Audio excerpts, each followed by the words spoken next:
Meet the Mets, meet the Mets. Step right up and greet the Mets. Bring your kiddies, bring your wife. Guaranteed to have the time of your life, because the Mets are really socking the ball, knocking those home runs over the wall. East side, west side, everybody's coming down to meet the METS Mets of New York town. Oh, the butcher and the baker and the people on the streets, where do they go? To meet the Mets! Oh, they're hollering and cheering and they're jumping in their seats. Where do they go? To meet the Mets! All the fans are true to the orange and blue, so hurry up and come on down, 'cause we got ourselves a ball club, the Mets of New York town. Give 'em a yell! Give 'em a hand! And let 'em know you're rooting in the stand. Come on and meet the Mets. Meet the Mets. Step right up and greet the Mets. Bring your kiddies, bring your wife. Guaranteed to have the time of your life, because the Mets are really socking the ball, knocking those home runs over the wall. East side, west side, everybody's coming down to meet the METS Mets of New York town, of New York town.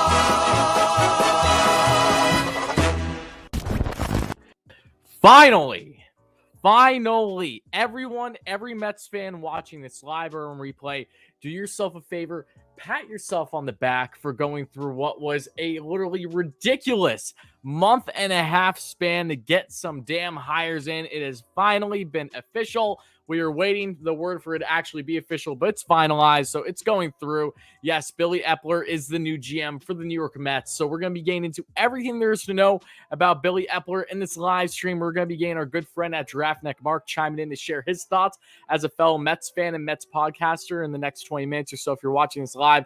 We got a lot to get into. This has been long overdue. What a ridiculous process this was throughout the entire step of the way. I felt they were reporting about literally everything. About if the guy took a breath, you knew about it. That's how the reporting went. But we have a lot to get into. I have a lot to say, a lot of positives. And yes, there, of course, will be natural concerns, but we'll be getting into all that. So I want to thank everyone first and foremost for getting in here. Thank you all so much. I see Aiden. I see Kish, great member on the channel. Tim, great member on the channel. Nolan, great member. Mets Productions with a $2 donation. Thank you so much for that, buddy. Should we get Carlos Rodon? We'll get into that later. I appreciate the donation. I would love it the Mets got Rodon. Let me put it that way. But we'll get into those discussions towards the end of the stream, because we got to focus on the big deal of the Mets finally have a general manager, out with Zach Scott, in with, yes, Billy Eppler, the 46-year-old former, as you see here, Angels GM from the span of 2015-2020, was also the assistant GM with the New York Yankees from 2012 to 2014, where he really built himself up in their scouting system. And that's where Eppler really came into reins as an executive in baseball, starting in scouting. And we talk about him plenty on the channel already, so you guys shouldn't be surprised by this. But I know there's a lot of really conflicting belief right now on, is this a good hire? Is this a bad hire? Before I get into any of that, I just want to say thank you so much for being here, guys. Smash that like and subscribe button. Let me know your thoughts in the chat, because I'm looking forward to countering a lot of you guys that think that this is a dreadful hire. So we're going to get into it. I know a lot of you guys don't necessarily have a great background on the man. I am by no means an expert, but I've definitely done my due diligence. I'm far more positive about this than I am negative. But to really recap how we've gone to this point, folks, everyone that you could have possibly thought of and their mother was connected to the New York Mets to actually be hired. Obviously, it hasn't transpired at this point. It finally has, now that they land Billy Eppler, who's been out. He's been working for an agency since late September, is going to be leaving there, obviously, to come in as GM for the Mets. But something that's awfully important for the Mets here that a lot of you guys need to realize for this hire, first and foremost, is he's going to be controlling baseball operations. So what that means is what makes Eppler an X factor versus, say, some other hires that we've talked about previously as a potential fit. Most recently, guys like Adam Cromery, Sam Andre Cohen, those guys who were previously in the Nationals organization, they don't have any GM experience. So Eppler is coming in now, and he's going to control everything. So that's beautiful for people that are not in favor of Sandy Alderson being involved in day-to-day baseball operations. I know I'm not. I think most fans would agree, and he even agrees himself. He's not supposed to be part of it. Now you bring in an established guy who knows what it takes to actually handle an offseason, spend money. That is Eppler. He's going to be running the show for baseball operations. And a fun little tidbit that did come out over the past hour or so from Joel Sherman is the fact that Billy Eppler, one of his best friends, is, yes, David Stearns, the president of baseball operations for the Milwaukee Brewers. So when you're putting everything together, you're like, wow, this actually makes far more sense than what maybe you initially thought. Because when you look at his time with the Angels, yes, they didn't have any playoff runs. And I'm going to break down exactly why that happened, how much he is at fault for, how much he's not at fault for. But this connection with someone like David Stearns, who there's been reports plenty to indicate that the Mets would still like to get him as a president maybe next year if he's made available, that puts you in a spot potentially where in the scenario where Eppler does have a good first year with the Mets and that a guy like Stearns does become available a year from now, you could bring him in as president and potentially still as Eppler as GM. So there's more certainty from Eppler's side of things to potentially be with the Mets more than just this 1 year and then you change things. So great connection. I love the fact that he is connected with David Stearns. It makes oodles amount of sense when you get it from there. I know we got a lot of people in the chat right now that don't necessarily know how to feel about it, and I don't blame you. And look, there are natural concerns with this hire, and I just want to say again, shout out everybody in the chat. I see William, Gerald, Sledge, great members on the channel. Thomas, my man. He also, of course, worked for an extended period of time with Brian Cashman, who could potentially be made available, even though I'm not really as concerned with Brian Cashman potentially in the future as I am with a guy like David Stearns. But he's worked with plenty of great people throughout his career as an executive. And I know why you guys are probably wondering, is this a smart hire for the Mets? Because you have someone like Eppler, who's been out of the game not long at all. Literally, this is his first year and multiple years where he hasn't been a GM this past 2021 season. But Eppler is someone where if you look at his resume and you simply look at the Angels record during his 5-year stint there, you're going to think he wasn't a good GM. Okay, that is something I found so much throughout Twitter today, throughout the past couple days, wondering, oh my goodness, why couldn't Eppler get anything going playoff-wise with a prime Mike Trout, a Shohei Ohtani, things of that nature, right? Well, when you actually go in the nitty-gritty as to how Billy Eppler's tenure went with the Angels, then you come to a quick realization that his hands were tied. This is someone that worked with not just one of, pretty much universally known as the worst owner in all of baseball. That is, in fact, Artie Moreno, who's the owner of the Los Angeles Angels. He has thrown out horrendous contracts left and right.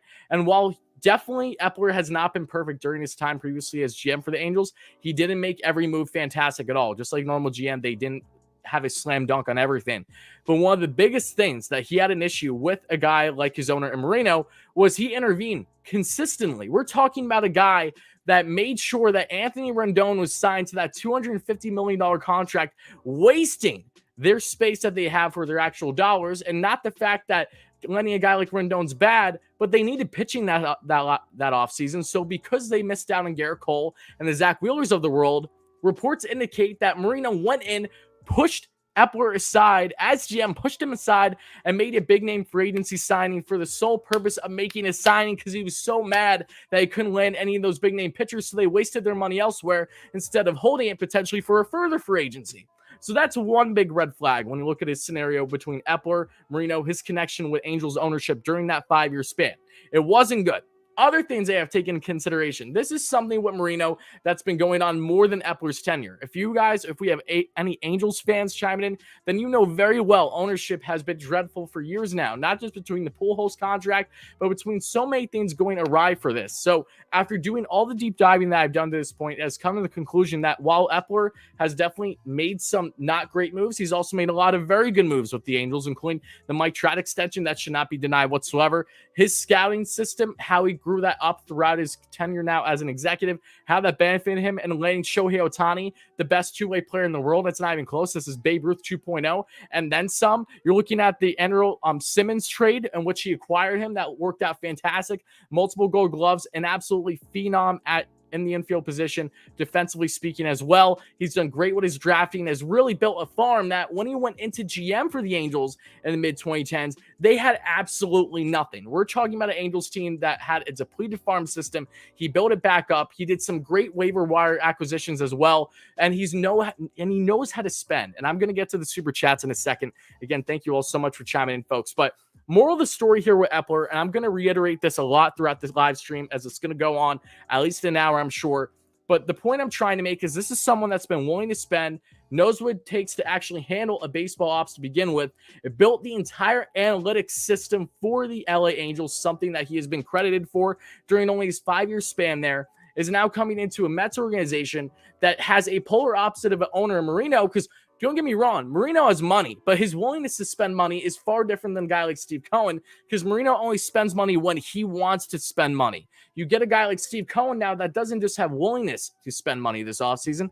We're talking potentially pushing upwards of a $300 million payroll, but you're getting an owner that has a willingness to win now. That is going to resonate awfully well with a guy like Billy Eppler here to come in who knows what it takes. And yes, I know he hasn't gotten to that playoff level yet, but I truly believe if you're just focusing on how his tenure went with the Angels without putting any regard for the poor ownership that the Angels had, then you're not paying attention to my personal opinion. And again, this is going to be a growing process. We're going to see how Eppler does now with the Mets. It's a new challenge for him. But I think when you look at the options for the Mets here, it just made perfect sense to go down this route for them to actually get someone that knows how to handle baseball ops and knows that they don't need Sandy to really groom them to a certain extent until they're ready and able to flourish as a GM by themselves. You get Eppler, who has the experience, knows how to win in a big market, as he's done during his time with the Yankees as well, rebuild himself up in the organization, leading up to an assistant GM role for a couple of years under Brian Cashman, no less. So he comes to the Mets now and is going to give them really what looks like a strong layout into an offseason, and I fully expect the Mets to start making moves soon. So before we go any further, I'm going to touch on a couple super chats that I see here in the chat. See a lot of you guys, 300 viewers. Thank you so much again if you're watching this live or on replay. Smash that like and subscribe button. Billy Eppler is the new GM for the New York Mets, pending the official word, even though it's all but official. Once, I don't know when the tweet is going to come out from the Mets or anything, but it's rest assured it's there. So I'm going to address a couple super chats quick, then we'll go from there. Let's see. Wardy, this hire means nothing if I get no help. Absolutely, DeGrom. You're going to get help. Don't you worry. I appreciate the donation, though, my man. Let's see. Another $2 donation. He gave $10 million to Matt Harvey. I'm aware of the moves that he made during his time, but you have to keep in mind how much ownership did have a say here. Penn Metz with a $20 donation. Thank you so much for that, buddy. Really does mean a lot. And again, shout out everybody in the chat. So happy to have you guys here. This has felt so long overdue. I've been counting the days, guys. I've had this live stream pre-made graphic set for at least a week in advance already with Billy Eppler. I even still have one of Adam Cromie that I still need to delete because he is not going to be the GM for the Mets. That's what it looks like. I think that is a good hire. Marino tied his hands. Even with Marino, he signed Ohtani, locked up Trout, good at drafting. With more freedom than Marino gave him, I'm looking forward to what he can do with the Mets. I wholeheartedly agree. And that's why I think this is really a win-win situation for both sides, because the Mets get a guy that has experience, but hasn't taken a club to that next step yet, but is now given the full willingness without having his hands tied, given the ability to do whatever he wants, basically. Obviously barring doing anything outrageous that would, put a detriment to the club. But I really appreciate the donation, Penn Mets. Thank you so much, guys. Continue to let me know your thoughts in the chats, folks.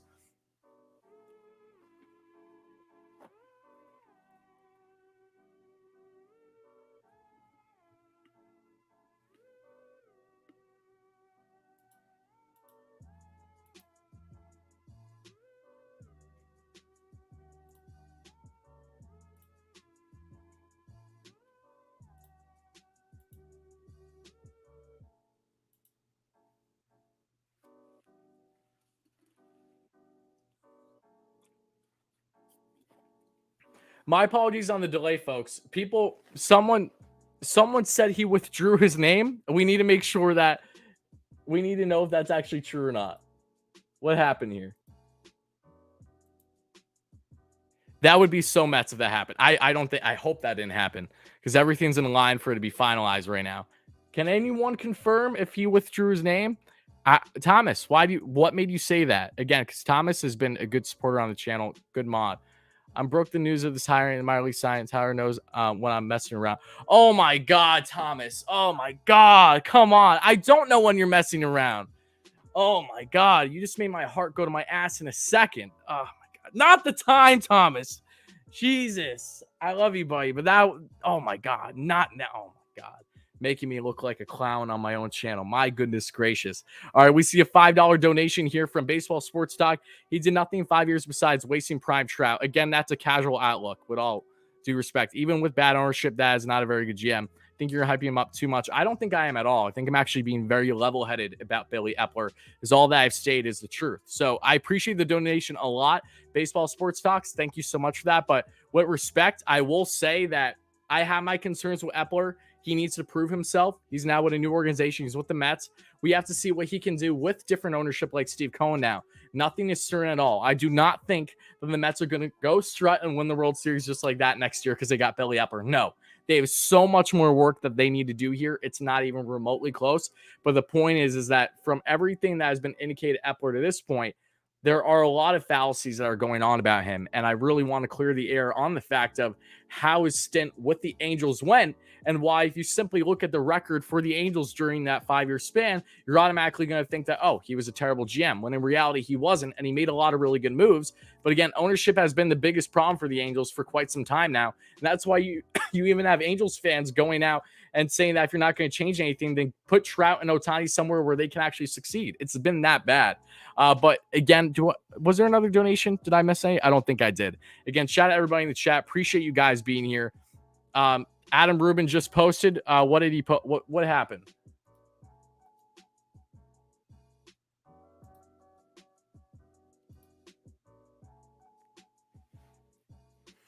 Okay, let's talk about the Sandy Alderson factor in all this, folks. If you guys are not aware on Sandy Alderson, on what his role is for the Mets right now, he is someone that is not supposed to be in control of baseball operations. That's not his job. His job is to help get hires in to then control the baseball operations aspect. And because of this dragging on so long, he had to represent the Mets as GM in this year's GM meetings. And while I never really had the belief that he was going to come in and be controlling baseball ops, he had to start it for the beginning of free agency for the Mets. And that's something that no one wants, because Sandy has notoriously come off as more of a conservative type in the sense that, not being able to make those big moves that the Mets need to get over the hump. And whether how accurate that is or not, there's been a lot of concerns with Sandy. So by bringing this hiring for Billy Eppler, it's an X factor knowing that you're getting a guy that already has GM experience versus someone who doesn't. If they brought in a guy like Adam Cromie, or if they brought in someone like a Sam Andre Cohen, or some others that were already assistant GMs in their career, but nothing beyond that, they would have to be really in a setup with the Mets where Sandy is paving the way for them, really just like how Jared Porter, until he was then cut by the Mets last offseason, and Zach Scott, because these guys, Sandy needs to guide them until they've reached a point and have proven themselves worthy enough. But it's different with Billy Eppler giving his resume, and that's what's really so appealing about him more than anything, and the David Stearns connection. So now we're going to take really a pivot. I want to get a great friend here on the channel, a big Mets fan. I think you guys know him by now, but let's get Mark in here. So everybody, hype in the chat for Draft Neck Mark. Mark, do you hear me, buddy? Yep, I got you. You hear me? Yeah, no, I hear you. Okay, so what's your initial reaction to this, dude? Yeah, I mean, we were texting earlier. You kind of got a glimpse. I'm not super excited about the idea of Billy Eppler, but if I'm going to take any kind of solace in it, I love the report that he's good friends with with David Stearns, and that's like the only thing that's keeping me from not wanting to jump off my roof. But otherwise, I'm not particularly excited about it. His track record is less than stellar.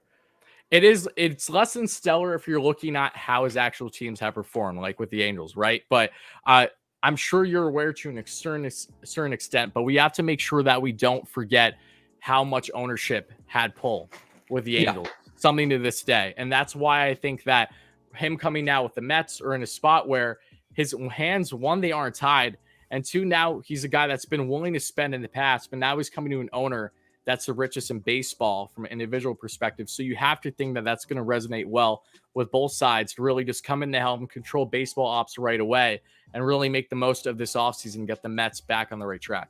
I mean, here's what I'll say. If he comes in, he spends money, he gets the right players. I mean, we bring back Stroman. We get a Chris Wait. Bryant Before, or a. did you see what Stroman did on Twitter earlier today? No, what did he do? There was a comment by a Mets writer. I think it was Tim Ryder. Shout out to Tim. He was talking about Eppler and the Mickey Callaway connection, because obviously Eppler was part of hiring Callaway as their pitching coach, and really just like mocking it. And then Stroman replied with just like a goofy emoji. Okay, that's not great. Well, That isn't great. If we bring back Javi and we bring in some pitchers, I mean, like, I'll be happy. My big concern is, like you said, how the Angels like didn't really win much with him. I think they said his record was like 330 and 380, which, I mean, it's a GM, but still, like, you had the best player in baseball. I had issues with like some of the moves they made. The biggest thing to me, I think, that jumps out was like there just seems to be no player development over there with the Angels. A lot of the player development recently, it feels like, hasn't been as good as you would like. And for the Mets, while like, yeah, we have an owner that can spend all this money, like the teams that end up really being able to get the most out of their players, you saw the Braves do it. I mean, Acuna and Albies are a little different because they're contracts, but if you can get those cheap guys that are putting out that high production, it's huge for you. So like, I'm a little worried about the farm, a little worried about analytics.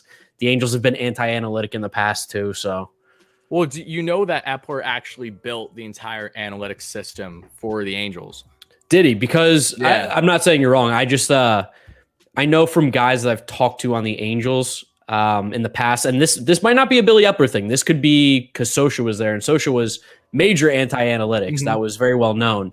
But just that the Angels didn't necessarily always give the players as much information as they would like. So that I hope he's not anti-analytic. Like you said, if he built the thing out there, maybe that could also be an ownership thing too, like you said, where they were kind of handcuffing him there. I want to be positive. I'm trying my best. Yeah, no, I'm literally citing at least what Ken Rosenthal came out earlier today. He said the following, that Eppler was also credited with building the team's first full-time analytics staff and often was commended for how he interacted with players. Okay, all right, that's a positive. Like, yeah. So you have that in the drafting too, because when he went into the Angels ownership originally, and I think like 2014, 2015, they had a completely depleted farm, and he really helped build that during his span. So again, while by no means have things been, rosy and perfect, because they didn't even make playoffs, I'm fully aware of that. I think the point that I'm surely trying to emphasize with people is how much a different owner is going to have a say here, because it's not like he's coming from a different organization. He's coming from an owner that has single-handedly put Eppler aside on numerous occasions, including the Rendon contract. He literally had no say in that. I don't even believe he wanted to go down that direction, but because they struck out on Garrett Cole and Zach Wheeler, all the reports I've seen indicate that ownership was so adamant, just making a big splash in free agency. Because I remember when they signed Rendon, I'm like, why are you doing that? That makes no sense. It's not that Rendon's bad, but I'm like, you're giving a contract to a guy when your main need is still pitching. You could have used that next year.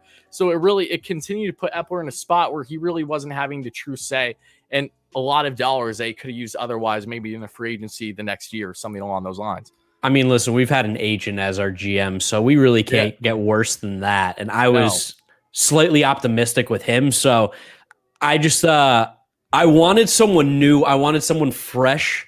And to me, if we were going to bring in someone established, I wanted a guy who was established and had won or had some sort of legit track record. But again, if Billy Eppler gets us David Stearns as the president of baseball operations, this is where the whole thing turns around. This is a huge X factor. That's why I texted that to you, because Eppler from the beginning made sense because of the fact that he's coming in and he has that experience already. Maybe it's not our favorite. By no means has he ever been a favorite pick to mine. I didn't even have a deep background about the guy until he was first connected to the Mets, like the 50,000 executives that were connected to the Mets the past couple of weeks.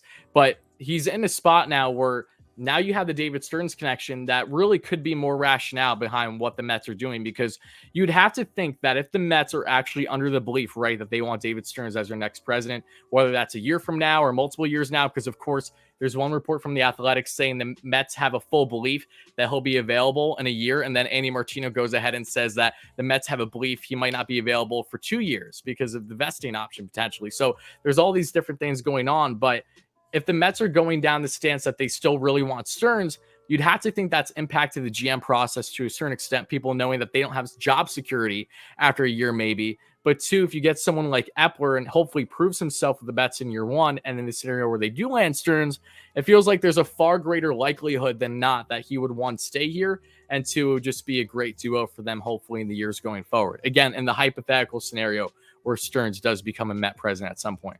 Yeah, one thing I'm really interested to see too with Billy Eppler is he did such a good job with Ohtani. I mean, he's the guy who got Ohtani over. We got Seiya Suzuki, who's about to post later this week. That's a great point. So I wonder if there's going to be any it's probably more of a blanket statement to say like Billy Eppler has an upper hand because he signed Ohtani to get another Japanese player. Like there's probably really no relation there, but I don't know, the ability to successfully negotiate with a Japanese player and a Japanese agency or whatever it was, like that's got to be some kind of strength, I would think, that we have now with Billy Eppler.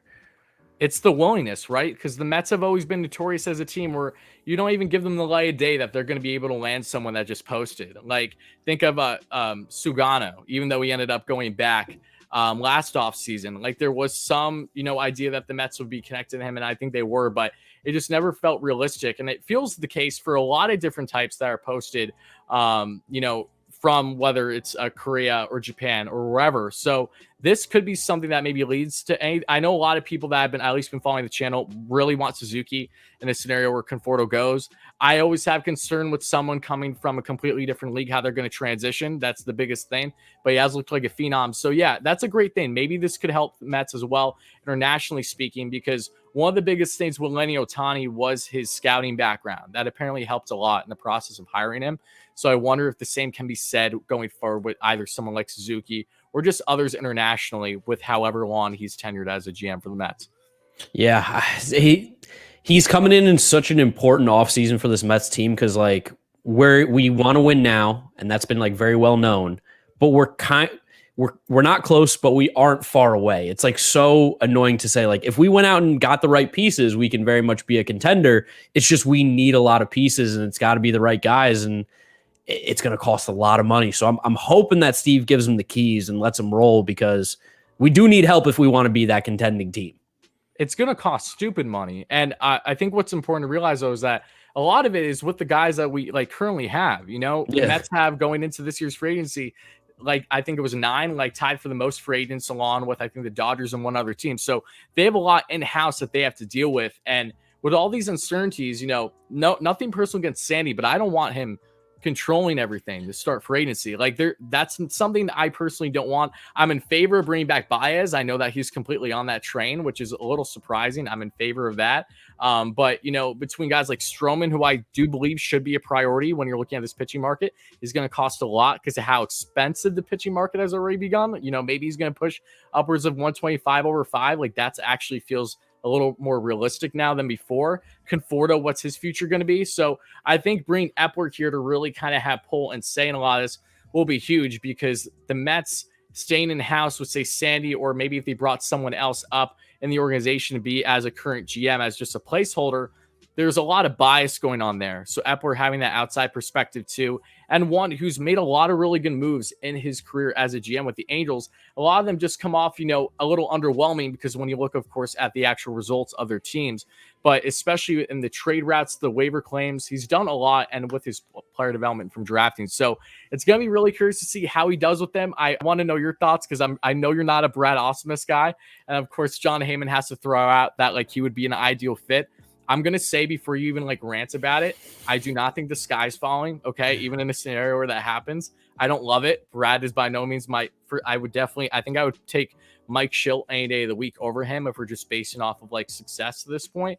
But if they're going to try to get a guy that, one, has experience again, but two, if they're really trying to do this connection thing, Ausmus, let's give him the benefit of the doubt in his 1 year with the Angels. He didn't have a pitching staff at all. So that should account for something in my mind.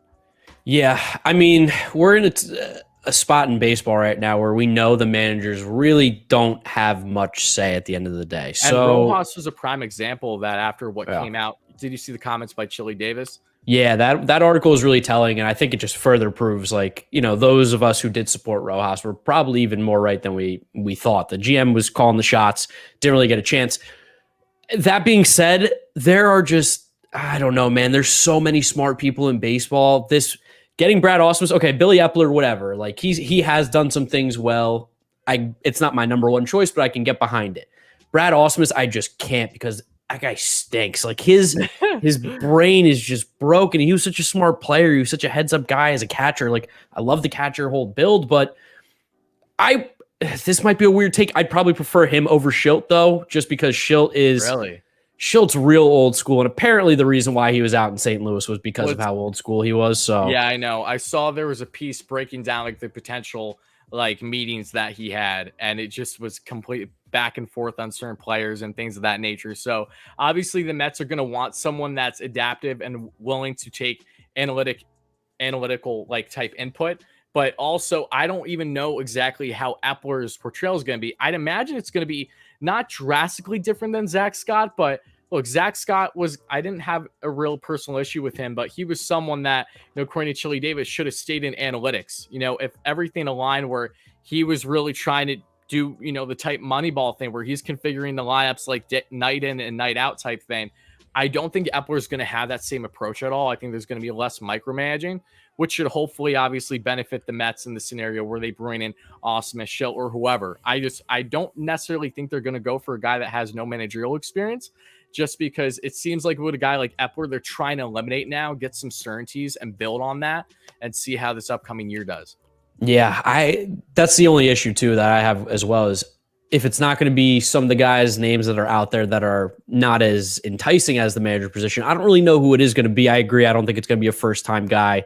I feel like they made, that mistake with Rojas, big quotations, and Mickey Callaway. They definitely want someone that's got some experience. Whatever it is, I just hope that the people that they bring in are choosing to be smart. I hope we don't revert back to this old school baseball form. I used to be of that mindset as well, but the more and more information you get, the more and more you learn. You see the teams succeeding. I mean, the Atlanta Braves season literally turned around when they just started shifting. That information alone changed their season. So when people are anti-analytic or anti, all this new information, I get it because it's a little bit, I don't want overwhelming, I think is the word I want to use. It's a little overwhelming to hear things like ex-WOBA and all these kind of things, but you have to know that this stuff does have value, and the teams that are winning and the teams that are succeeding are embracing as much information as possible. The Mets just did it really poorly last year, and that's basically what Chili Davis said in that article too, is like,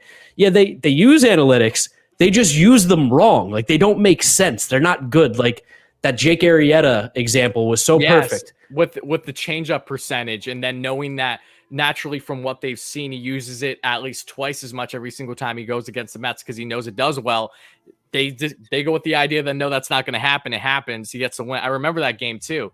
Yeah, no, it's a prime example, and it's important to look at when it comes to analytics that you need the balance more than anything. It felt like the Mets had it almost so much that it was so raw at the same time. They went from having an analytics department that only had like 6 interns to now pushing 30 people that aren't necessarily just interns. They're actually people hired. It's supposed to be here. They're expanding it now too, even more. So you want as much information as possible, but you also want to make sure that you're not being so stubborn and raw and knowing when's the right time to go to your gut management. You have to make sure there's balance on everything. Yeah, I think too that the Mets, there was a lot of mismanagement in terms of understanding the numbers. I don't think that necessarily everybody that was a part of the organization of the teams was on board with the exact same thing, which is probably why you did see a guy like Chili Davis get canned early on, even though the Mets weren't hitting. That was a quick departure for him. If we're gonna be a smart team, which I think we should, if we want to be successful, that's what all the best teams do. We have to embrace the information, but we have to embrace it correctly. The Mets just have not been doing that recently, and that's what I think makes people think that analytics are bad, is because they go, well, the Mets did use it and they stunk. And it was like, what? Look at the Rays, look at the Giants, look at the A's, and even the Mariners. Like those are teams that are all embracing that stuff. The Mariners won 90 games, and there is very few players on that team that are better than anybody on the New York Mets. And look at how much the Mets, drastically underperformed. And don't get me wrong, injuries galore. We get that. That was we've been through that.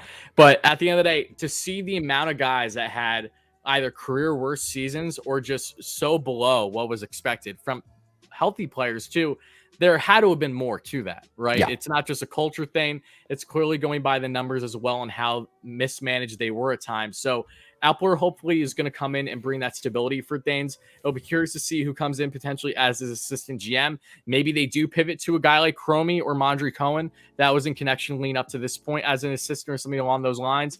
All I know is that I really have a comfortability knowing that you're going to have Epler who comes in and has Sandy to the side as long as he wants him there. Because Sandy emphasized, I'm going to be hands off unless I'm going to do as much as he wants me to do, basically. So, yeah, I mean, as long as Sandy's hands off, I feel a little bit better.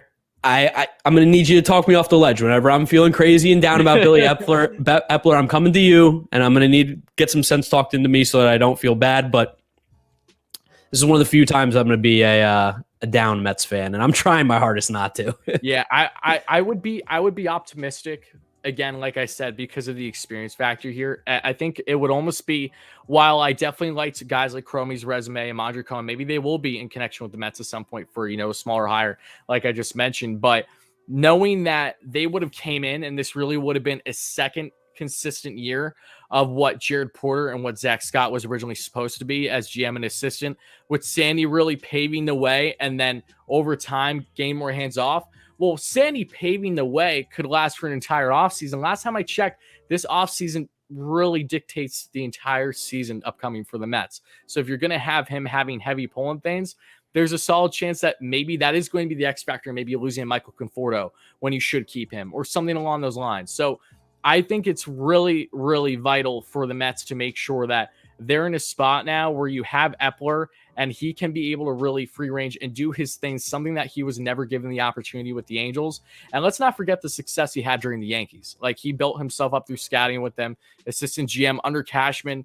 That's a good resume. I know he didn't have playoffs, and I can't put everything on ownership. He is at fault for some things for sure. Some contracts I don't like that came from his way either.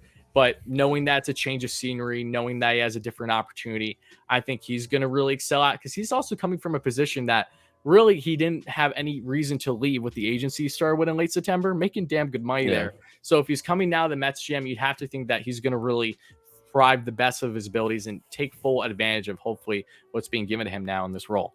I do think it at least marks that they're gonna spend this offseason. So I think that's definitely, if they would have gotten somebody no name out of nowhere, if they weren't going to go crazy. So I think this at least signals that they're going to attempt to spend money. If you had to guess at this point in time, what do you think the Mets payroll is going to be for next season? So I think, what's it at right now? That's the real question. I think if they bring Syndergaard, it's 200, right? I think that if they get Thor, they're already past 210. Okay. I'm going to say the Mets are like 245, 250. Okay. Yeah. I think if they want to have any shot at even just making the playoffs, I think you got to be like 240 minimum. Oh yeah. I think that's even lower, because while they'll definitely be active in the trade market, obviously they don't necessarily have the prospect capital to go in on a lot of these different guys. They have guys on the roster that might be dealt with, but when it comes to the actual dollars they're working with, I have a feeling they're going to be at least 280 personally, just because in the scenario where they just brought back Baez, Stroman, and Conforto, like just them, you're already pushing north of that. And that's not even including like adding onto the rotation, like you still need to do bullpen pieces potentially. Maybe if they could land, I don't know, Chris Bryant, that's always felt so likely the past year. That's going to cost a chunk of change before you know it. Yeah, they gotta spend so much money. It's like, how do we get here? It's not even like stupid though. You know what I mean? It's not like they're spending where it's like, okay, this is just absolutely outrageous. It's like a complete. Yeah, we're not signing John Roush, for $10 million.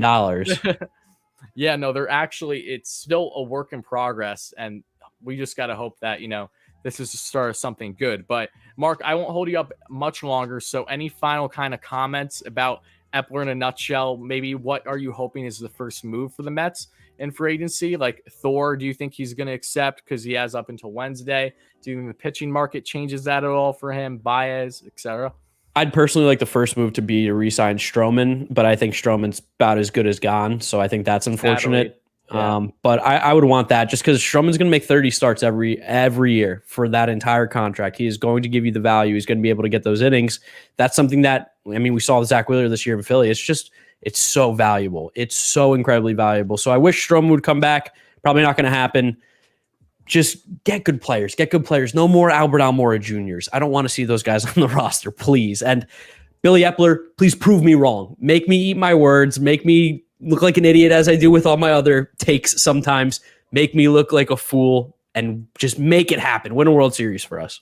I think you're taking the proper route because you're not setting yourself up for failure. You know, if everything goes wrong, you're like, I knew. I never liked this Eppler guy to begin with. So I hear you. I'm always going to be more the optimistic side because I do think there's potential here. But of course, there's natural concerns, and I fully am aware and understand that as well. But, you know, I appreciate you coming on. We couldn't get James on here because I know he's busy, but shout out to James, the podcast co-host. But guys, obviously, you know Giraffe Neck Mark, but if you don't, make sure to subscribe to the man. He's doing great off-season content. Just came out with your predictions video, so we'll see how either accurate or inaccurate that comes in the coming weeks throughout the off-season. It was absolutely sick. You spent like 12 hours on that thing, right? Yeah, it was a 12-hour day. Just woke up at like 10 and then got it out at 10.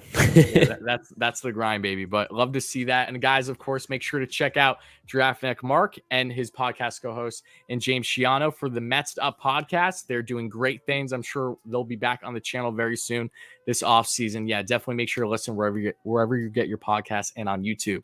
Peace out, everybody. Have a great night, my man. I'll talk to you soon. All right. Peace out, guys. All right. Peace. All right, guys. All right, we're going to get into a bunch of questions here shortly, but I want to thank everyone so much for chiming in at this point. As again, Billy Eppler is the new GM for the New York Mets. I'm not sure if it's been made official yet to this point or if we're still not finalizing stage. So if you guys want to let me know the updates in the chat, please do. But I already see another donation that came way earlier by Baseball Sports Talk again. So I think the Mets will get someone like Castillo. I think there's definitely potential for Castillo, but whether the Mets could win the sweepstakes over other teams that have better prospect capital, that's something I don't know. So gut tells me that teams that have deeper farms will be able to afford Castillo over the Mets. But again, we'll see. I know he's definitely a guy the Mets will be tagged to because they've been tagged to him for a long time, going back to last offseason and before. And what's up, Ball Cap Sports? Thank you for chiming in, my man. Here, let's get the graphics switched on here real quick. Again, guys, if you're just chiming in, it does look like Billy Eppler is the new GM for the New York Mets. Give me 1 second, folks. I'm just double checking everything. Eppler is getting announced tomorrow. Oh, that's perfectly fine. No worries.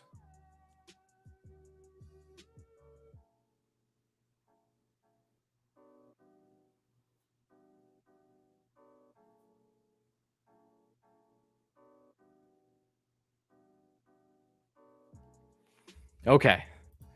All right, folks. Again, shout out everybody in the chat. Heyman says they're in process of finalizing the contract. Yeah, I saw that as well.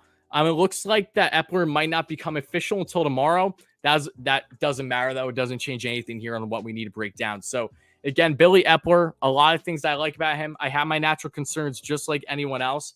But I will say that what's going to be really important for the Mets now that they get Eppler in is, one, we find out who the assistant GM is going to potentially be. And two, we also find out, we should find out very soon on Noah Syndergaard. I really do hope that he accepts that qualifying offer, but I have a little concern that's dragged out to this point only because of, like I mentioned already, the amount of pitchers that are getting big contracts already. Like we're talking Heaney from the Yankees and the Angels, who did not have a good year, goes to the Dodgers. They'll make him a stud, of course.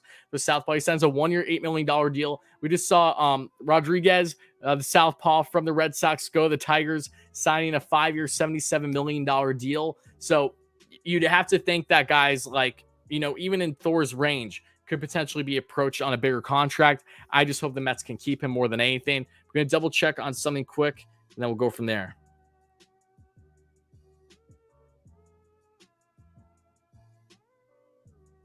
Yeah, potentially Thor going on a multi-year deal wouldn't surprise me either. I think that's a fine route for the Mets.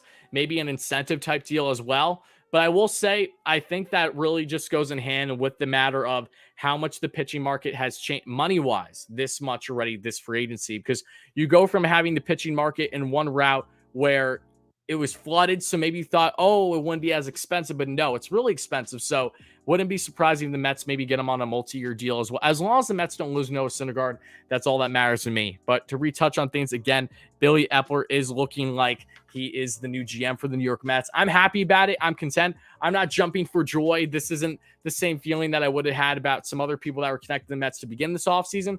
But all in all, I feel far more comfortable than I am negative about this. And that's a very good feeling for me, at least. And I hope it is for you guys too, because again, he's going to have proving to do. First and foremost, we're going to see exactly how much Billy Eppler brings to the table. But for people that are just chiming in, again, if you're watching this live, he's someone that built the analytics department during his time with the LA Angels as their GM, grew up in scouting through the Yankees system, became their assistant GM, was huge when it came to really developing, bringing some players aboard, including Bartolo Colon, believe it or not, for the Yankees. Yes, fun little tidbit out there. Shout out Big Sexy. But there's been a lot that Eppler has done to this point in his career, and there's been a lot that he hasn't done. And what I mean by that is really making playoffs. So if him not making playoffs is all that we're going to look at during his tenure with the Angels, then I think that's really a closed-minded look. But I do think it's a fair criticism knowing that he hasn't gotten to that point yet. So even though that he hasn't had good ownership, it was terrible, we still need to see. We need him to actually do the talking, do rather fast. He needs to make sure that he guides an offseason for the Mets that can really put all Mets fans to the best of their ability on, his side. Because it's very easy in this market, as we all know, Mets fans, that we can go against a guy very quick. If this offseason doesn't go according to plan, at least how it should, to make this team competitive and pushing for playoffs next year to hopefully have a deep playoff run, if they don't do anything close to that this offseason or just stay content with their current roster, then, we're all going to be not just depressed, but just completely feeling bamboozled going into next season that nothing was done. So a lot of moves need to get done. It's going to happen in a fairly short period of time. Whether the Mets can address all the holes that they need to address this offseason will be a tall task. I don't know if they're going to be able to get to it, but we're going to see. All in all, I'm unbelievably excited knowing that the Mets finally got this huge first step of getting this hire in. I'm very, very satisfied about that in itself. But guys, let's get on to starting questions now. If you guys are in the chat live, again, thank you for being here. Help us get to 200 likes by the end of the stream if you haven't already, folks. Thank you all so much for your continued support. I'm well, Ryan. Thank you for chiming in, my man. Gonna give him the benefit of the doubt until he makes a bad move. Okay, that's fair. Hopefully that bad move doesn't come anytime soon, right? Did Thor reject the QO? No, he didn't. But there is some belief that he might to get a multi-year deal with the Mets, which wouldn't be outlandish. You want him or no? Awesomeness, I don't want him personally. He's not the first guy I would want as Mets manager, but I don't think the sky will fall if the Mets land him either. I'm going to stay as open-minded as possible throughout this entire process until I'm proven otherwise, just like I am with anything else. If the Mets bring in Awesomeness, whoever they bring in as manager, they don't do well next season, then it was a poor move. But until we get there, you have to be open-minded about these things.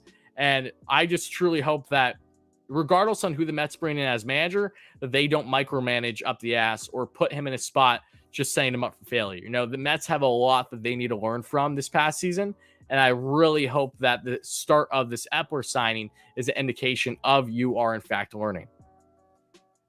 How does this affect prison baseball operations search? Well, Eppler is coming in. He's controlling baseball ops now. So he is essentially not the president, but he's doing everything the president baseball ops is usually doing. He's holding the guard now. He will be controlling all that stuff. So now it'll be question of, okay, he's controlling that. We understand it. So how long is he going to essentially be in that spot? If David Stearns does become available a year from now, okay, does that mean David Stearns comes in as president a year from now or whenever he's available and Billy stays as GM? I think that's actually a very strong likelihood as long as everything goes according to plan. Again, the big thing is that things need to go according to plan.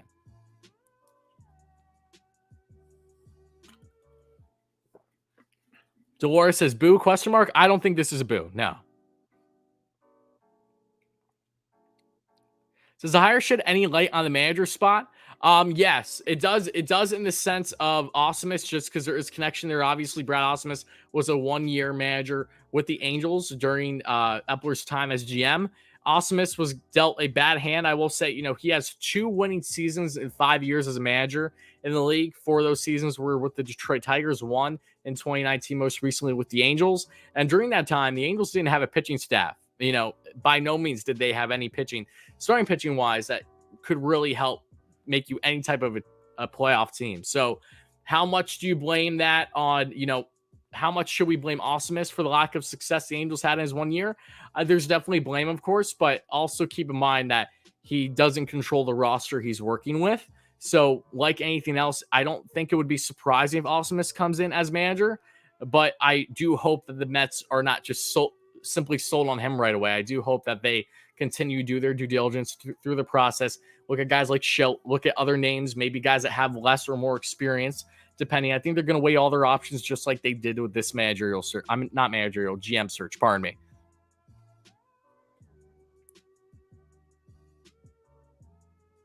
He's been very solid with drafting during his time with the Angels. He's made a lot of good moves there during his span over that 5-year run, because the Angels farm was absolutely depleted and piss poor before that. So for him to do the amount of things that he did during that time to help their farm quite a bit. But as Mark alluded to, something that's been an issue, not just during Epler's time, but still this day and before, is the Angels' lack of development with their players. You know, after they're making good draft picks, how much of them are exactly amounting into anything crazy? You know, there hasn't been enough. And that's something that the Angels still respectfully need to continue to do. But that doesn't just land on Epler. That lands on the Angels organization as a whole, because that's been going on for quite some time now. I know the Knicks won today. Shout out the Knicks. I'm happy they won. Do I think we will look at Beltran as manager? I think it's unlikely to this point, but I do think Beltran will be back in the MLB soon, regardless of if it's with the Mets in a position or not. If Epler wins, all that happened in LA means nothing. Same if they decide to hire Awesomeness. Yep, 100%. Yeah, and that's the biggest thing, because it's easy to get on. I think I shouldn't say that. It's not easy to get on the Mets fans' good side.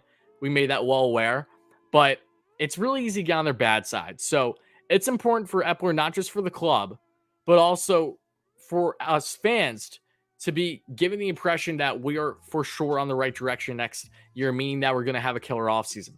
So I think the Mets are going to sign Carlos Correa, Nick Castellanos, Max Scherzer. You know, do I think they're going to land these big guys necessarily? No, I don't think so. But I do think that they're destined for an offseason that is going to get them to a new step than what they were this year.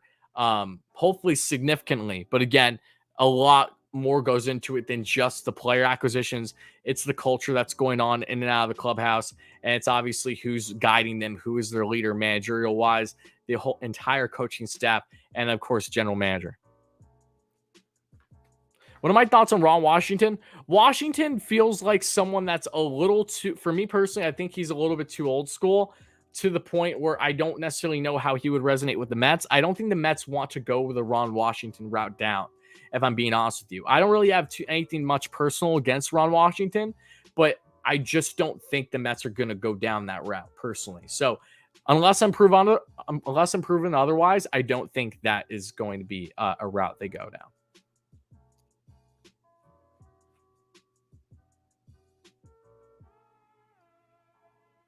Mets need to go hard for Marcana. He's definitely a guy I expect the Mets to be connected to. Showalter, yeah, I know. Buck is someone where there's intrigue with him. There's concerns with him. I don't know how likely, if at all, Buck is even as a managerial candidate. But hopefully we find out relatively soon a potential manager for the Mets coming. I definitely want to see it as soon as humanly possible. Not that you're rushing a hire, because you don't want to rush a hire, but just to kind of give us an idea on how everything's going to look next season from top down, from, of course, GM, assistant GM, and getting down to the coaching staff, all that fun stuff.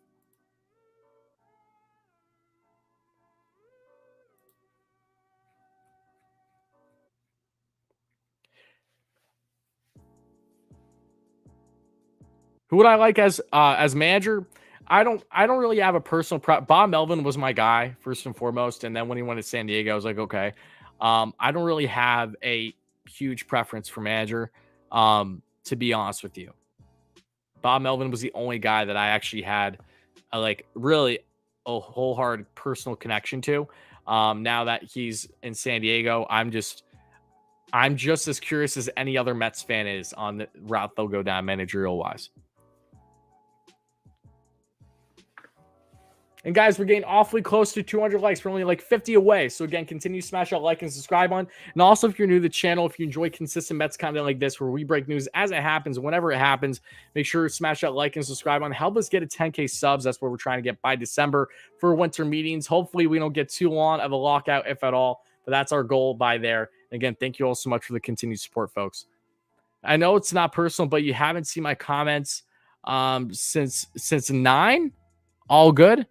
Oh, Eli, what comments do you have, my man? I apologize if I missed them. A lot of people are commenting in the chat. I'm naturally not going to be able to address or see everyone's. So I would just reiterate what was most important to you that you wanted me to touch on, and I'll definitely do that.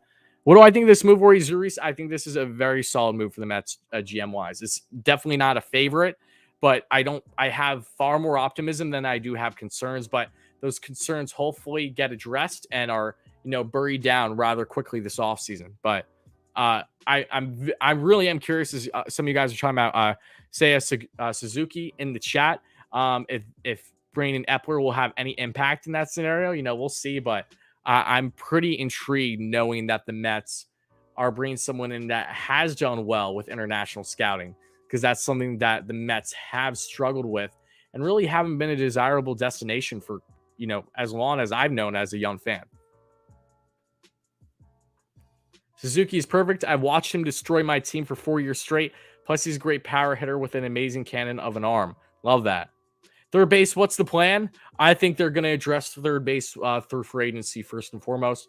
And if that falls through, then they'll try the trade market. But I think third base starts with Chris Bryant, in my opinion, just because the Mets have already been connected to him this quickly into the offseason. You'd have to think if they're connected to a guy like him this early, that odds are he's the guy that they might first and foremost have on their radar, along with the versatility that he brings in the outfield. You could potentially use him, have him as a placeholder at third until a guy like Brett Beatty or Mark Vientos is ready, and then you can have him in the corner outfield. He's very versatile, and that's really what the biggest X factor with Chris is, versus really every other third base option the Mets would have, either via the free agent or trade market. Soler is a DH and DH only, in my opinion, and I almost feel like he's not going to leave the Braves, so I don't think Soler is going to be a Mets option, personally.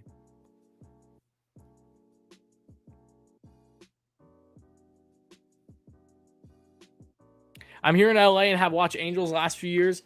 Eppler is creative. He'll be cool as GM. I hope so. Again, like I said, I'm feeling very optimistic about this.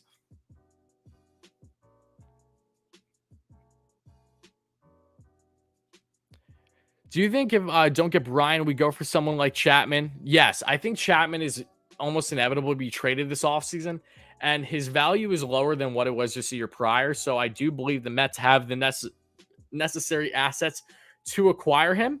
So keep that in mind. Take that as you will. Take it with a grain of salt, or take it with more than that. But I do think if the Mets go down a trade route, Chapman is far more realistic than someone like Jose Ramirez. As much as I would love J-Ram, he will cost you an arm and a leg. Chapman won't, nearly to the same degree.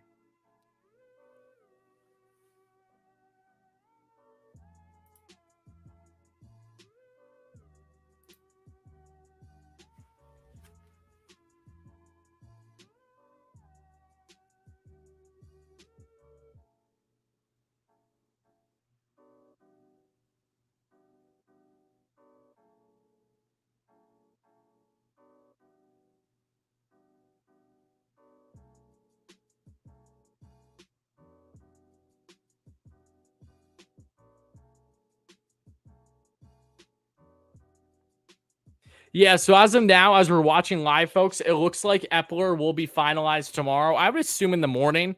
I think what will happen next is content-wise, we're not done with the live stream yet. We still have plenty more talking to do. But I think what will happen next, probably sometime tomorrow, that being November 16th, we'll do another live stream about Eppler on kind of, what's next, right? Because if we got this hire in, we had to break down exactly everything that was going on with Eppler. But what's next for the Mets now? So I think that'll be the next thing that we touch on tomorrow. We touched on it a little bit in this stream, but really want to get overall in a stream tomorrow. So keep an eye out for that, with the assumption that the hire is made official tomorrow. But, it's finalized. It's locked and loaded. I've waited a month and a half for this nonsense, the same way I waited so long last offseason for all these free agents just for them to fall through for the Mets. But this one, I feel comfortable saying it is a done deal. So I'm going into this my head held high.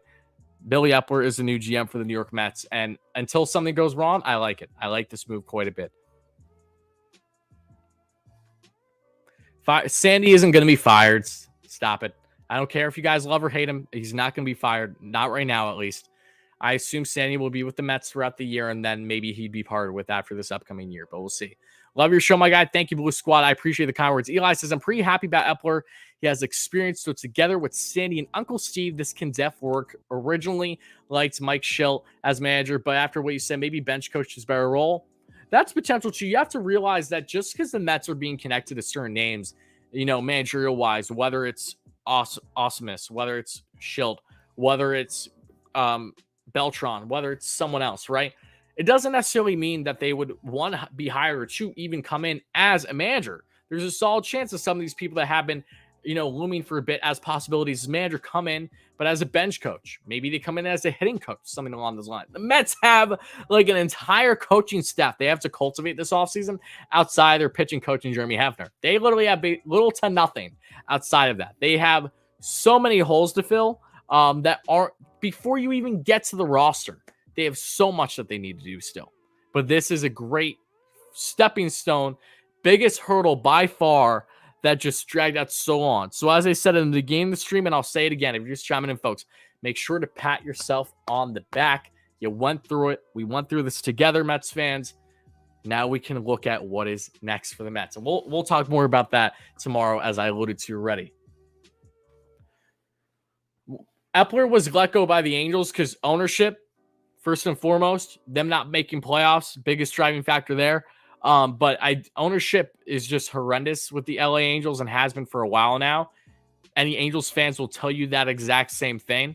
I'm hoping to interact with some more Angels fans that have been following the team closely beyond to just get, some further thoughts by them on what their initial take is on Eppler from that fan side point of view, along with just the Angels, how they've been run, because everything that I've seen, it's been piss poor.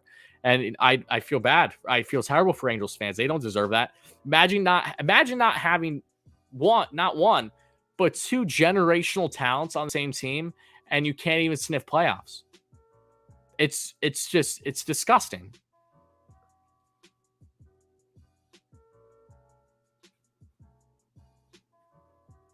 Eppler trades for Trout. Yep. Mets 100% going to trade for Trout now. Yep, you guessed it. Oh, Uncle Gester, thank you so much for the kind words. I appreciate that, buddy. Happy to have you here.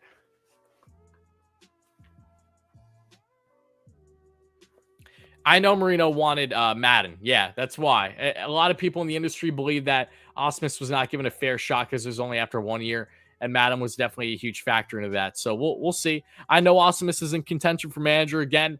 Not my first. Wouldn't be my first option. Not my favorite pick at all.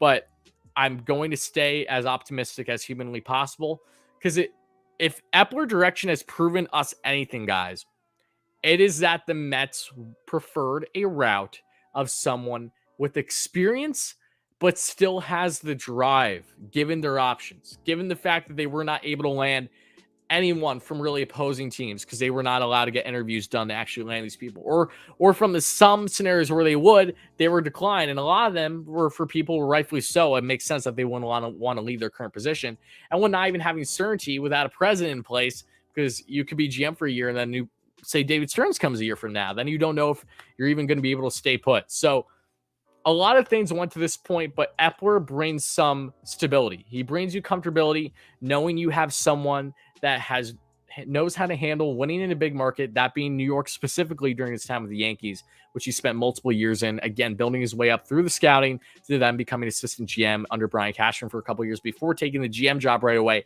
to the LA Angels.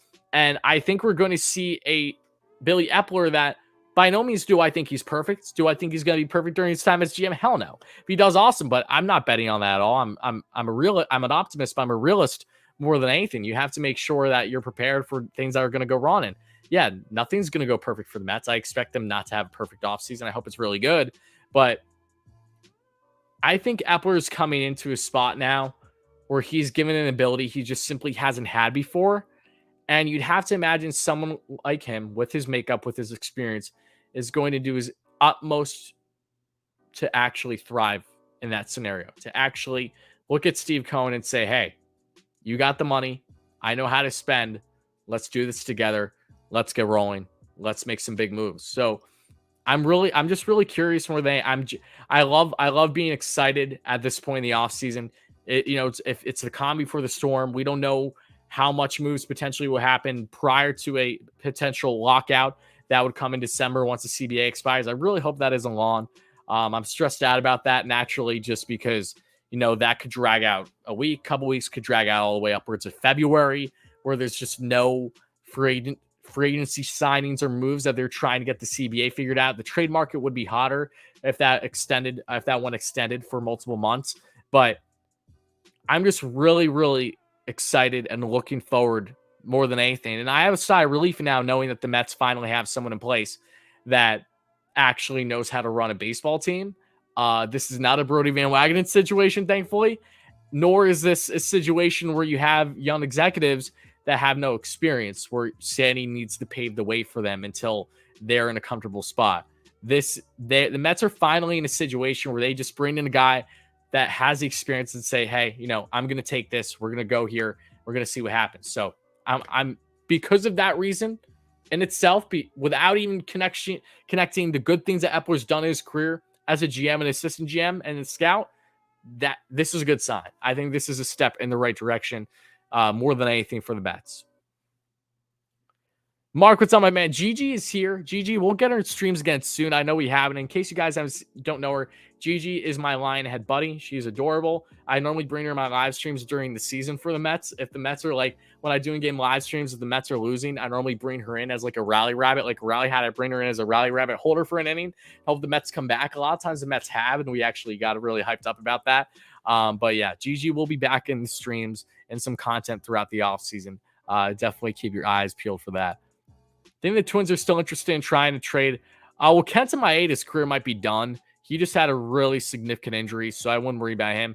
Buxton will get traded if they can't land on an extension. I know that they're still trying to get in this offseason, but Byron Buxton is my dream pick. I would absolutely love him, but he's not realistic right now. I think the focus outfield-wise, other than Michael Conforto, is a guy like Starling Marte. That's why the Mets have already shown interest in him. That's why we talked about him on the channel already. So I would really focus in on the free agents available before you really concern yourself much about the trade market, because there's just too much uncertainty right there. And asset-wise, the Mets could go after a player that could have oodles amount of interest from opposing clubs.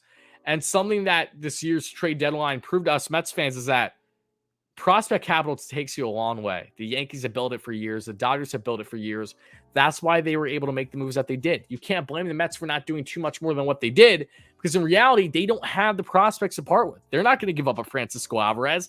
They're sure as hell don't want to give up a Brett Beatty. There's probably a little exception to give up him, but I think it starts and ends with a guy like Jose Ramirez. That's about it. The Mets have their top prospects are really good. They have a really good core of 3 to 5 prospects, but then it dwindles off. They don't have that meat, that chunk in the middle. That is what is an X factor in making a lot of trades happen, like at the trade deadline, where you can throw away maybe 4 or 5 prospects in your middle rank, maybe between 15 to 25, and no issue whatsoever, because teams like it when they get a lot of prospects in that range. They like that ability, knowing that they have a plethora of options to potentially make a good player out of at least one of them. The Mets don't have that yet. So until they have that, I think free agency is a far safer bet to look at the approach for the Mets this offseason before trade market. I do think the Mets will make trades. I just would not bet on a scenario where trade market is where they do everything first and foremost. I think it starts with free agency, and if it doesn't go the way that they planned, or maybe they just don't like the direction it's going in, then they would pivot more to trade market. But we'll see. We'll see for sure. Ketel Marte would be amazing, but he's a prime example of someone that's unlikely. Would I rather take Don McNeil and JD and trade for a big-time player, or replenish the farm system with new prospects? That's fair. That's a good question. I would say take them for a big time player because I don't see the Mets trading away assets on the roster right now for prospects. I would be a little surprised if I see that, especially for a team in a win now stage. I think that they would be far more in the direction of trading those three players potentially for a package of a big time player that's going to help them for multiple years to come. Hopefully, a guy that has at least, upwards of 5 years that could really be impactful for the team.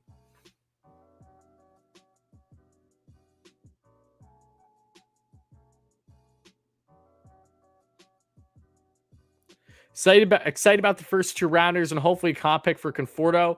If the Mets lose Conforto, they would get a comp pick more than likely, yes.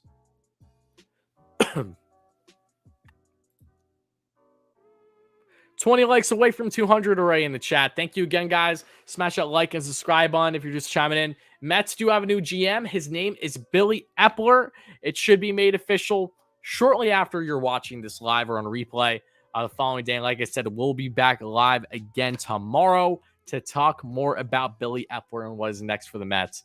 Looking forward to that stream array as well. But this one was awesome. Again, appreciate your guys' support. You guys have been the best. I cannot begin to tell you how exhausted I've been throughout this entire process. And you guys, if you're not new on the channel, then you know damn well how much effort and how much following goes on in the off season. We started the channel last off season.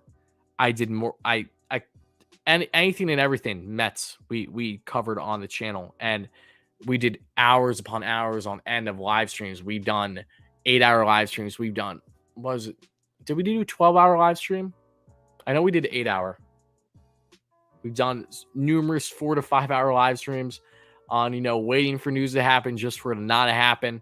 It's exhausting. So this makes me really happy because this also helps for you guys that are excited for content on the channel. We got more top 5 and top 10 videos coming out on the channel regarding certain trading targets and things of that nature. So now I've been reluctant from doing plenty of them because I just wanted the Mets to get a GM first before I really unload all of them.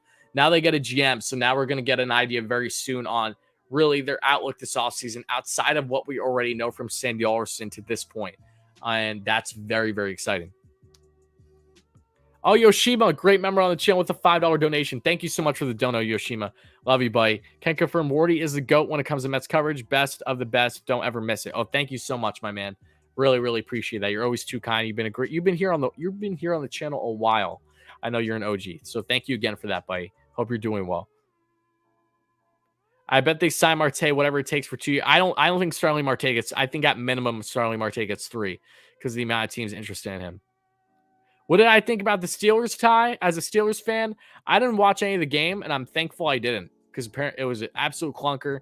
I'm glad they didn't lose, but imagine tying, the worst team in football. I know they didn't have Big Ben, and that clearly showed you why they didn't have anything going, but just a absolutely horrendous game on all fronts. I'm thankful I didn't watch it. How about the Knicks, though? Knicks won tonight.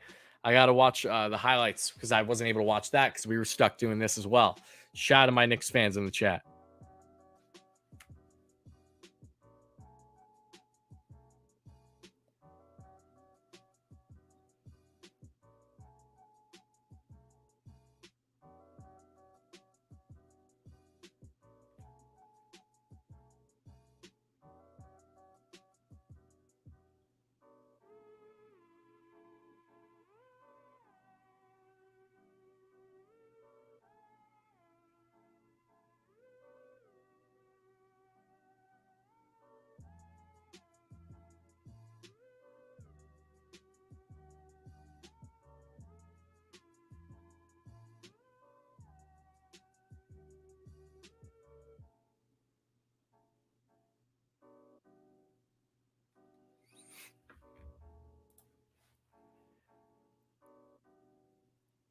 Okay, guys, we're going to run a poll in the chat quick before we wrap things up fairly soon. We're not there yet. And again, thank you for the 200 likes, folks. I think we did hit that. So again, thank you so much for the support. We're going to run a poll quick if you're happy about this hire.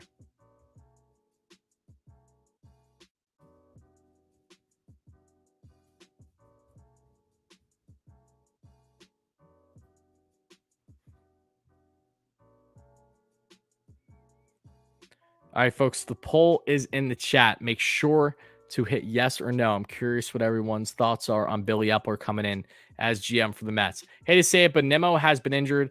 He needs to be corner outfielder. I agree with you. I think Nimmo makes prime sense to be in left field. Starling Marte in center potentially. I like that. I'm in favor of that. I've been preaching that for a bit now. Let me say, I'm not against Nimmo in center. I don't mind if he's in center again next year. He had a damn good year in center this year. He was very, very good for the Mets. Huge improvement from years prior. But he is injury prone. And for a guy that is so vital to this Mets offense with consistently getting on base, let's limit the amount of times he can be injured by putting him in a less strenuous position in the corner outfield. I agree with that notion. And also, he doesn't have as strong of an arm, in my opinion. He doesn't. Marte has a better cannon in center than Nimmo does. So that's another thing to take into consideration. I've convinced you, Milo. Good. I'm glad. Hopefully, everything turns out right on his front in the end, right?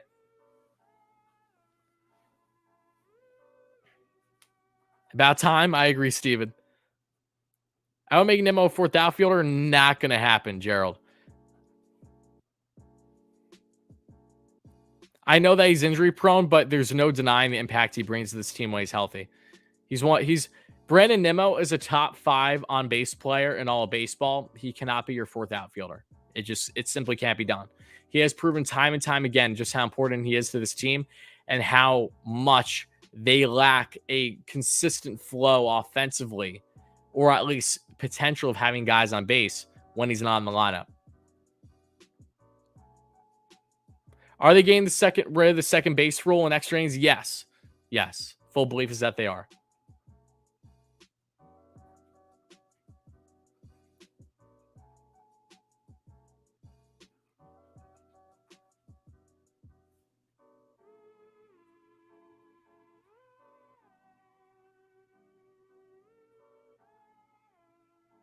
You're so. Yeah, again, look, if you guys don't like the hire, you don't like the hire. I'm not here to, sway you for you guys just to be disappointed, because at the end of the day, I'm a Mets fan like you guys. I've done my due diligence on him. I understand the criticisms towards him, and rightfully so, but I also understand the misconception that comes with Billy Eppler during his time with the LA Angels, that if you're just looking on social media, my goodness gracious, you're going to think, he's the worst thing on the planet. Like people just do not like to deep dive things a little bit further. And there's no denying how piss poor ownership was during his time in LA. And I really think that's a heavy emphasis that needs to be realized, because if that wasn't the case, if the Angels had an ownership like Steve Cohen, or just in general, like solid ownership in baseball, which is what every team should have. Unfortunately, that isn't the case. If he did have that and he had those 5 years in LA the way he did, then I would not be nearly as optimistic about this hire, even though that, yes, I know he's best friends with David Stearns, president of baseball operations for the Milwaukee Brewers. In case you guys don't know, I still want to be optimistic about it. But the ownership is really the X factor, because I've read up there's numerous occasions where ownership took Eppler out of consideration when making decisions. I'm like, last time I checked, a GM is supposed to do what GMs are hired for, which is make decisions for your team, put the guys on the roster, right? So when you have an owner that only allows you to do that when he feels it's right, when he vetoes moves that you want to do, like a Jock Pearson trade, for instance, then there's an issue. And that's something that's been going on with the Angels for a while now. It's not anything new.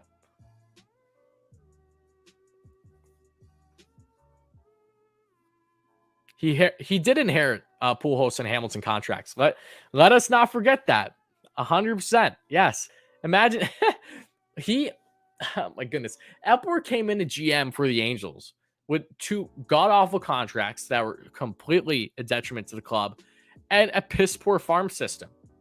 And he did a lot with them. Would it have been nice if he got at least one playoff run with them? Absolutely. But I think, let me put it this way, there's so much reason to believe that this is a great opportunity for him to be given a quote-unquote second chance, if you will, even though I believe that he would have it in baseball, regardless on if he was hired by the Mets or not.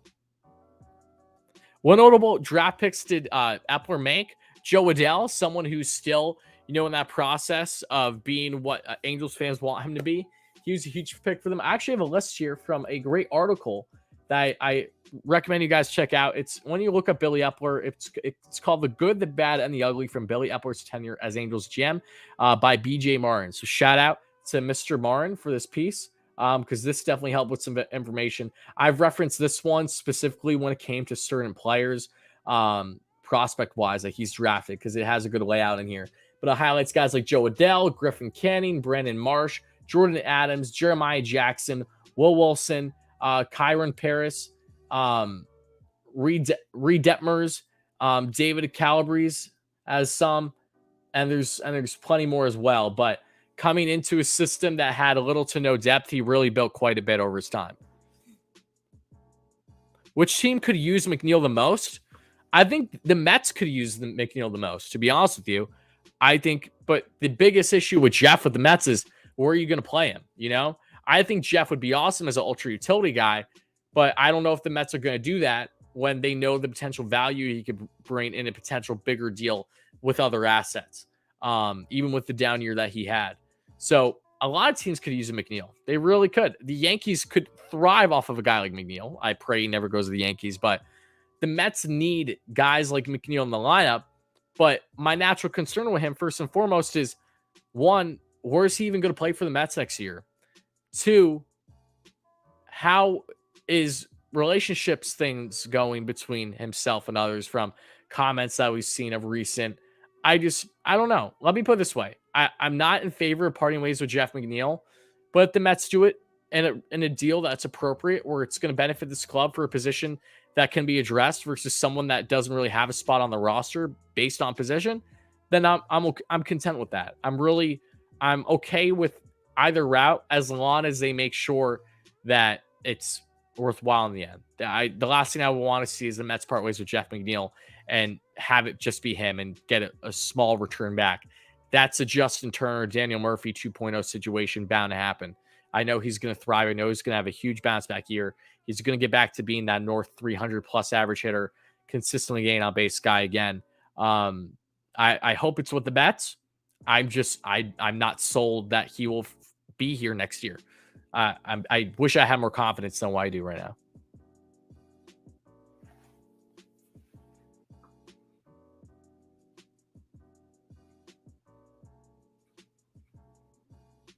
Brian Reynolds, Mets don't have enough assets to acquire him. Ketel Marte, same thing in my opinion.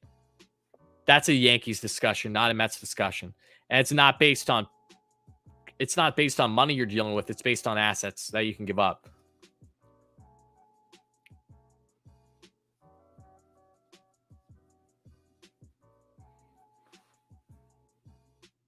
Problem is with Cano. Cano is a big wild card entering the season, absolutely. And he's going to be a huge question that we get an answer to at some point this offseason. I don't think Cano will be an issue for the Mets on how they address the roster.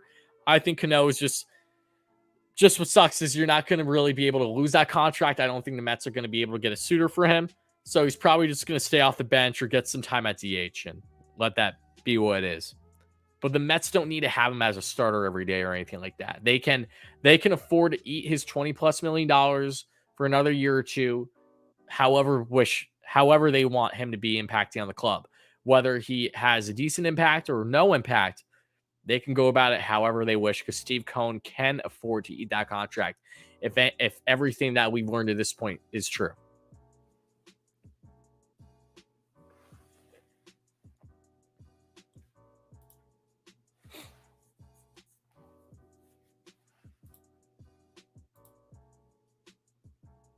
$40 million to eat, $48 million to eat. It's a lot. I'm not saying it's not a lot, but thankfully the Mets are not in a position anymore where they have to prioritize keeping a player in the lineup for a poor contract. They don't have to do that right now, which is nice.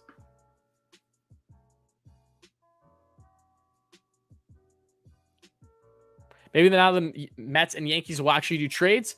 Maybe. I mean, that's fair. You know, Billy Eppler's connection with Brian Cashman. I wouldn't mind a Gio Urshela as a short-term option at third base. Just saying. That's me, though. That's me. I wouldn't mind a Luke Voigt as a potential DH option. Just saying. That's me, though.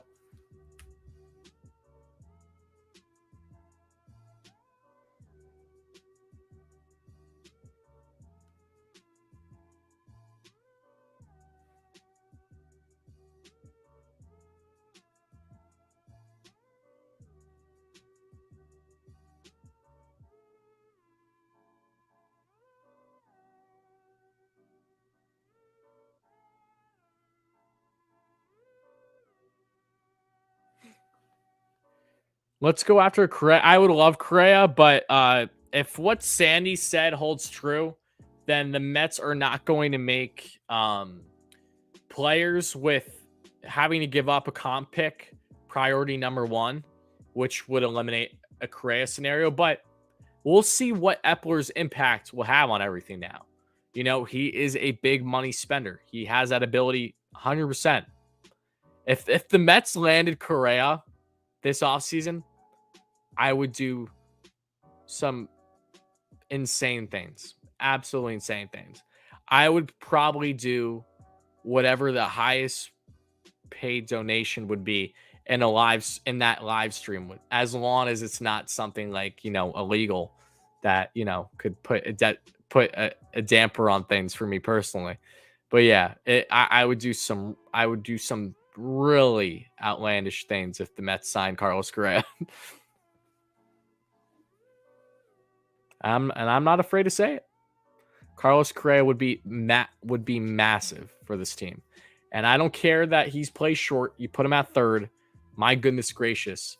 Imagine having Baez, Lindor, and Correa. Stupid. Not even fair. That would be one of the best infields in all baseball. If not the best, it would be that good. He's such a balanced player. Carlos Correa is actually ridiculous how good he is. I know he's cocky. I know he's Vic, your comments are not muted, my man. They're not muted me, so I don't know what you said. That McNeil's fault. He got good defense played against him. Yeah, I don't know what conversation you're in, but your comments aren't muted. Would you pay money for 33 center fielder Marte? Yes, I would. I would get him on a 3-year deal tops, a 4th-year option if need be, because you're probably going into bidding more for him. But yeah, Starling Marte, 47 stolen bases, led the league last year. Speed demon, better arm at center than what you would be getting with Nimmo. So you can have that ability to shift Nimmo to left. As I said in my video already, but I'll reiterate here again. I think Marte would be a really, really nice fit for the Mets. And he's an on-base machine. He's him and Nimmo, the top of this order. Oof. Damn, you could do some good things. And on top of that, Marte, if you have him, that makes a guy like McNeil even more expendable. Depending on how your outfield configuration is. But if you keep Conforto, if you part ways with him, maybe Marte's a replacement there. Regardless, bringing in Marte would make McNeil more expendable on that, right? Another on-base machine. And that could be huge in the Mets making a bigger trade for someone. So the beauty about the Mets approach this offseason is that, like last year, they can go down a lot of different routes, but now they have someone that actually knows how to approach an offseason, that has experience. Whether that experience has been a slam dunk fantastic or not good, you can have your judgment towards that as well throughout Epler's career as GM with the Angels. But let it be known that the Mets actually having someone now that knows how to handle this process, that knows how to handle baseball ops fine. I think that's a huge step for them doing things that they had intentions of doing last offseason that they never did. What would it take for Jose Ramirez trade? An arm and a leg.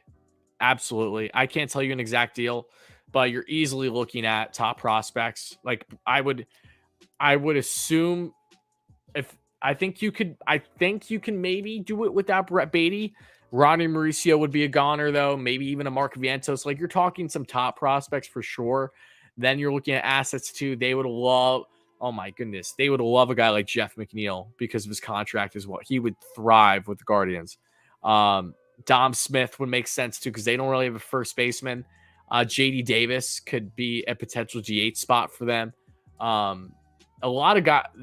I think the Mets have the necessary pieces to land Jose Ramirez, but whether they would, one, be willing to cough up those, and two, outbid for Ramirez over a team like the Toronto Blue Jays that have a lot of assets that they can part with. And I know they've been connected to J-Ram going back to the trade deadline. So I don't know.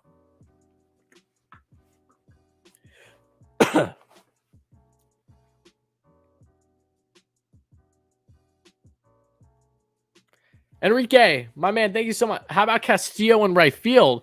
Castillo. Who are we talking about in right field?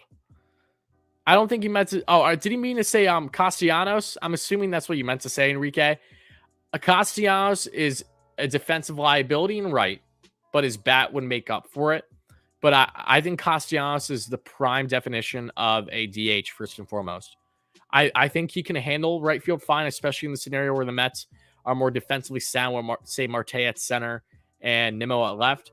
But Castellanos in right field, I think he'd be better as a DH spot, and you have to cough up a compensation pick for him, so the Mets would have to give up their 14th overall pick. You know, I don't think I would love to see Castellanos with the Mets, but I have no clue on the certainty of that coming to fruition.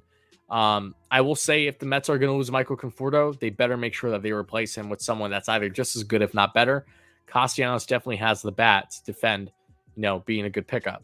Just the age is a difference for him.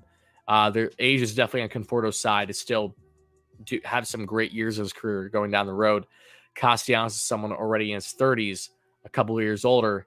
It's kind of like a George Springer scenario again, but without the defense, because George Springer had the defense, Castellanos doesn't.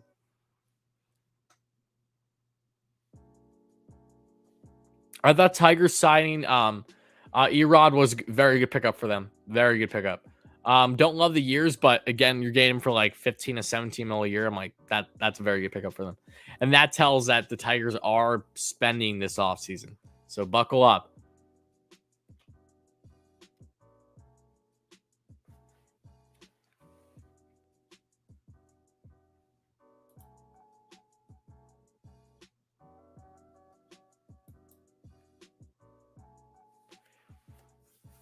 Really hope the Mets don't move McNeil. Yeah, I don't want the Mets to move McNeil either. I like to make that clear. I noted him in the video that just actually hit 100K, the biggest video on the channel. So definitely check that out for 5 Mets who won't return in 2022. I don't want to see McNeil go, and I made that noted in the video. But again, it just the reason why we're having this discussion is one, the year he had to a certain extent. I don't think it holds that much to it, but really his role on the club right now has so much uncertainty. That's a question that needs to be answered this offseason. Suzuki's interesting. I'm intrigued by the prospect of going after him, especially with a guy like Eppler who brought in Ohtani, so he has that familiarity with international scouting.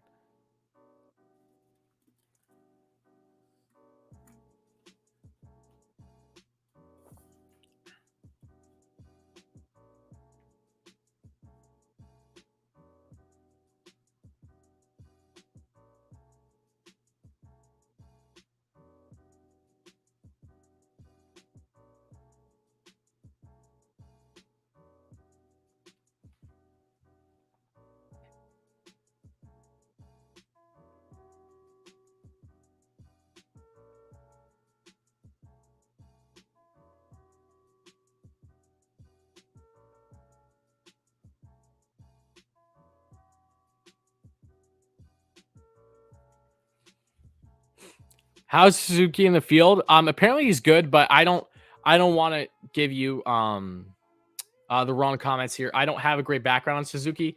I actually plan to discuss him in a video very soon as part of a top 5 or top 10 video.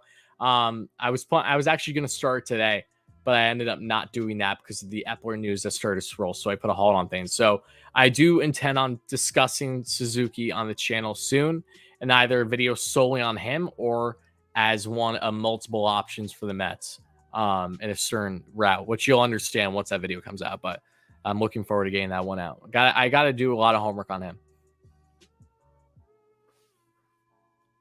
But all of his stats are unbelievable.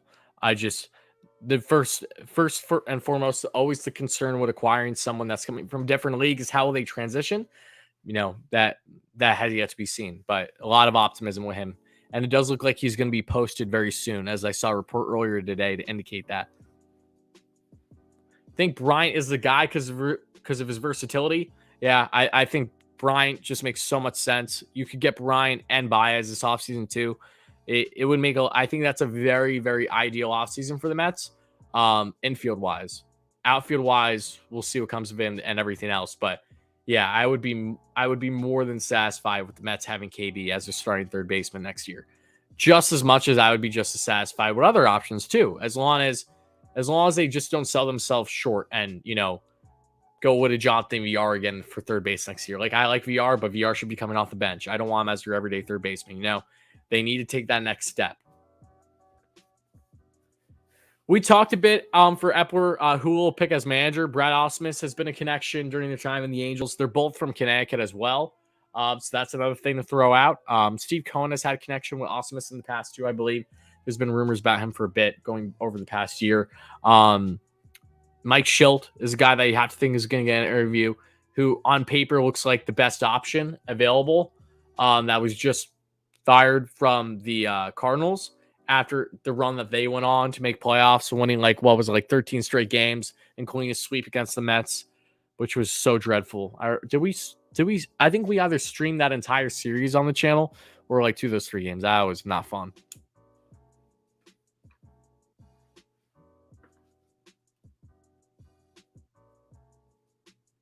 A team that's most in need of a second baseman right now? That's a good question.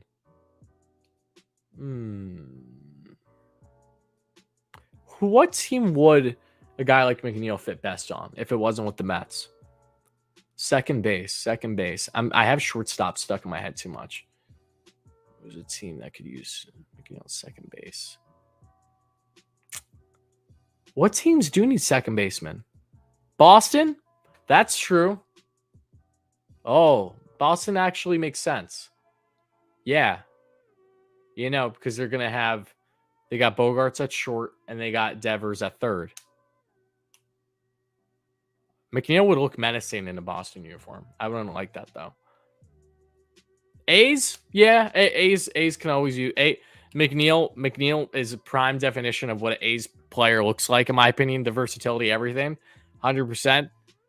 McNeil could be the biggest factor in a Chapman trade, but the argument could be had is McNeil's value more than Chapman. I don't think it is, but that's an argument that could be had in something like that. I know A's would love McNeil, though, because he has multiple years on his contract. McNeil is okay until 2025. He isn't afraid until 2025. So, yeah, A's could actually be a perfect spot for him. Seattle, I think A's actually makes a lot of sense. McNeil and Smith? I think the Mets would be overspending if they gave up both McNeil and Smith for Chapman, to be honest with you. Because let's not act like McNeil isn't a good player. McNeil's one of the best contact hitters in the game. He had a down year this year, but I really wouldn't put much stock into that.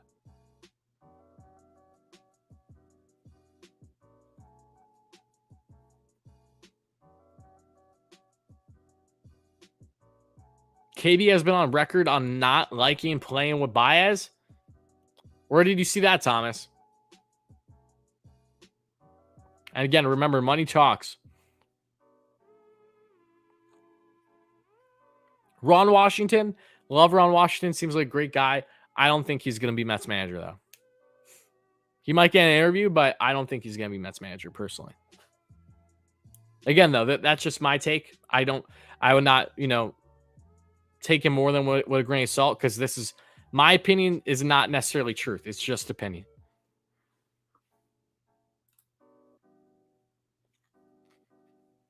And guys, help us get 300 likes by the end of the stream. That would really mean a lot, folks, whether you're watching this live or on a replay. Continue to smash that like and subscribe on. Help us get to 10K subs as well. Hope you guys have been enjoying the stream as much as I have. So happy that the Mets finally get this hire in. Again, it should be made official tomorrow, but, it reached a point where we got John Heyman tweet about it, and then as soon as Jeff Passan tweeted about it, I'm like, okay, we got to go live. Like I said, I've been waiting on this for so damn long. Gerald, you do realize that the Mets parted with Dom. They would 100% acquire they would sign someone to be a backup first baseman.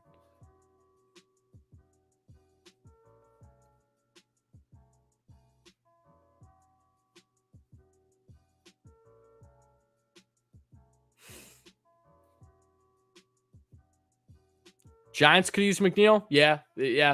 McNeil's a versatile guy. They love that too. Even though they apparently didn't love what they got from Chris Bryant. It's a little surprising considering KB was their best hitter in playoffs against the Dodgers. But,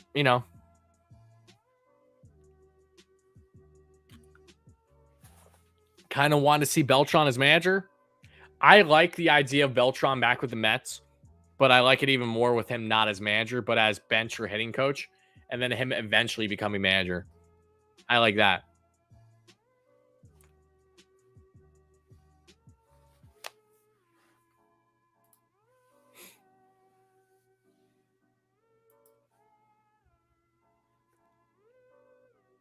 Willie Eppler is right. Yes. What's up? Everybody, hype in the chat for my boy, Pat at Unhinged Yanks. I'm the captain. He knows that. If you know, you know. But Pat does great content. He is a Yankees fan. I know it's hard to wrap your head around it, but if you guys like streams like this and you will absolutely love Pat, make sure to check him out. He talks all things MLB regarding the Yankees, but great conversations, great dude. But yes, we like this hire. We do think it's a Willie Eppler situation. I do, at least. I think this is a W. I think this is far more of a W hire than it is, a patent pending Javi Baez thumbs down, if you get what I'm saying. Eppler is Brody. I expect nothing less from Rob Manfred to make that comment.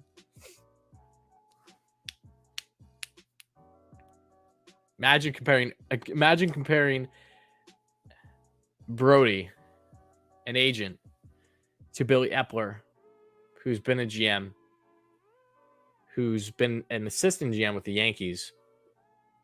Great scouting background. Has made some very good moves in his career as a manager. Okay.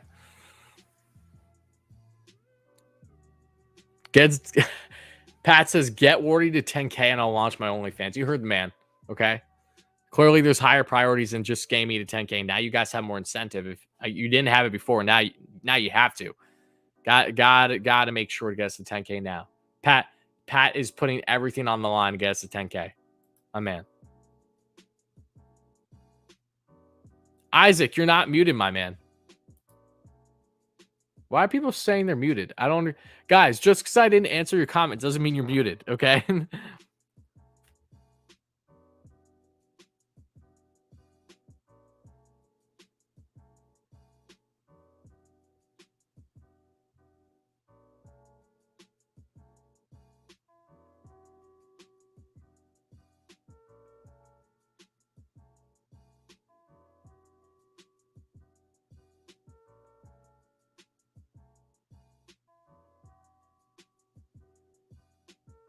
You put a question like 4 times. Isaac, I didn't see it. Don't take it personal. Well, what's your question?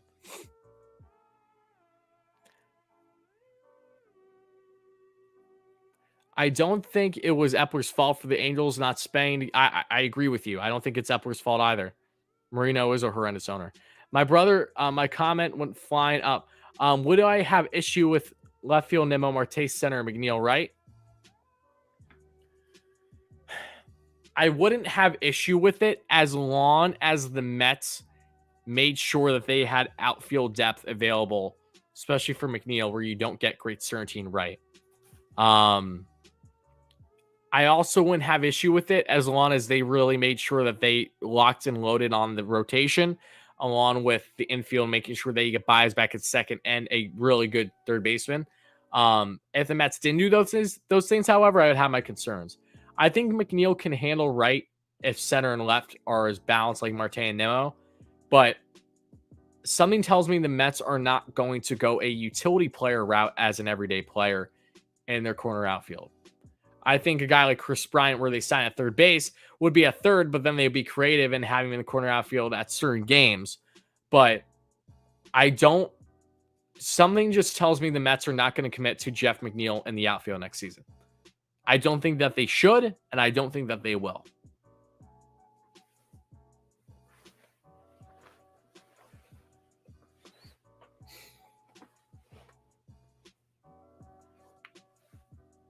Interesting, Thomas. Yeah, I'll have to try to find what you're referring to. Need someone younger than Marte? I don't think that's true for what the Mets need right now. I would love Byron Buxton first and foremost, but I think Marte is far more realistic.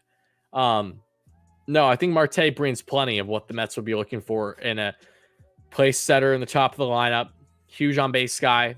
Huge stealing. And Baez and Marte in this lineup, you're going to steal bags and you're going to get more guys in running scoring position. Naturally, you're going to get more runs because of that.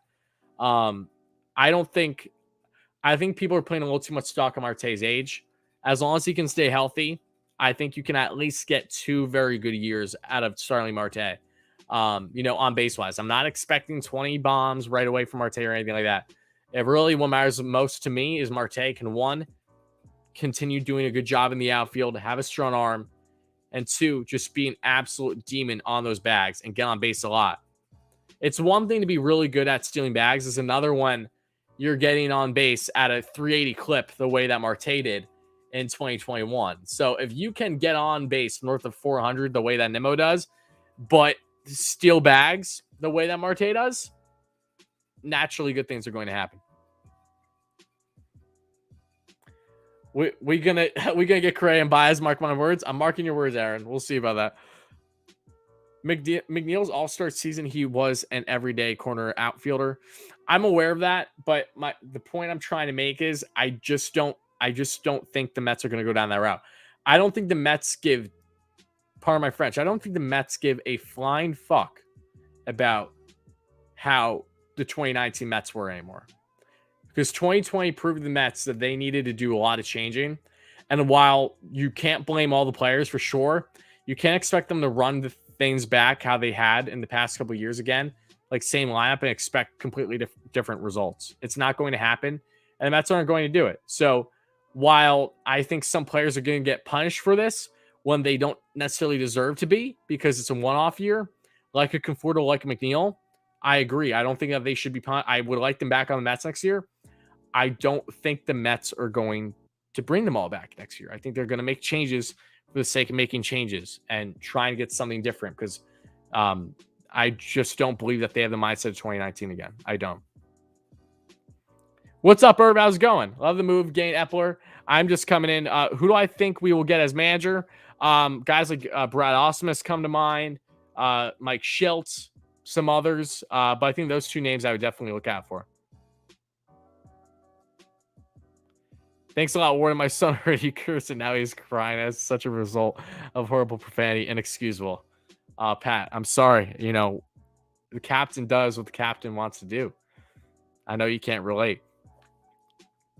Is Marte a free agent? He is a free agent, yes. Make sure to check out my Marte video, Enrique, if you haven't, if you're curious. It broke all there is to know about Marte down. Here's another. Last year, I said Ramon Laureano. Do I think he would be possible? No, I don't think Laureano makes sense for the Mets, especially after just coming off the PEDs. I think that's something the Mets don't need to deal with right now.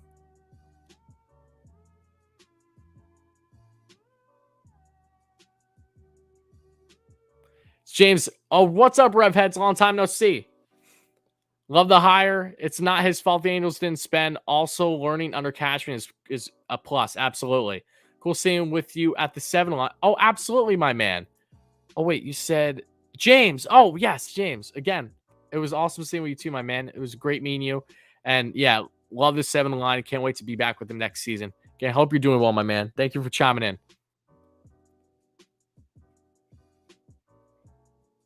What's up, Shy? Shy the GOAT. Been supporting the channel since day one. How's it going, my man? How good is Buxton defensively? Byron Buxton is quite literally the best defensive outfielder in all baseball. That's how good he is. And I'm really not exaggerating when I say that. He's remarkable. This is a former defensive player of the year, platinum glove. Amazing. Absolutely electric stuff from Byron Buxton.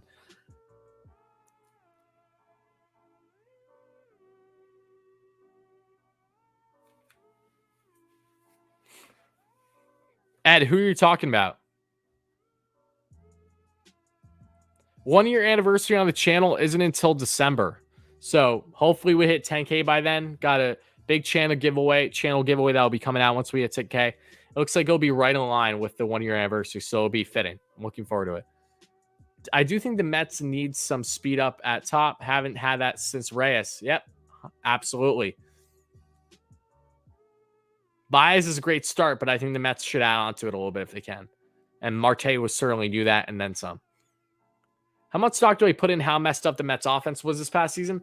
I wouldn't put too much. I think that this year really was an anomaly in a lot of ways, mainly because of injuries, but also because of just the Mets' horrendous approach with not just hitting, but runners in scoring position. I don't think they're going to be like that next year. They better not, because God, this was the most frustrating team I've ever watched as a fan. Just so hoping something would change that never changed, man. Consistently, it was terrible. So, yeah, I wouldn't put too much stock into it, because I don't expect it to be like that next year because of changes that are being had. Am I worried about Marte's age? I'm only worried about Marte's age if the Mets sign him to like a guaranteed 4 or 5 year deal. That's where I'm a little concerned. Those signed Jason Bay cleats are mine. Take them.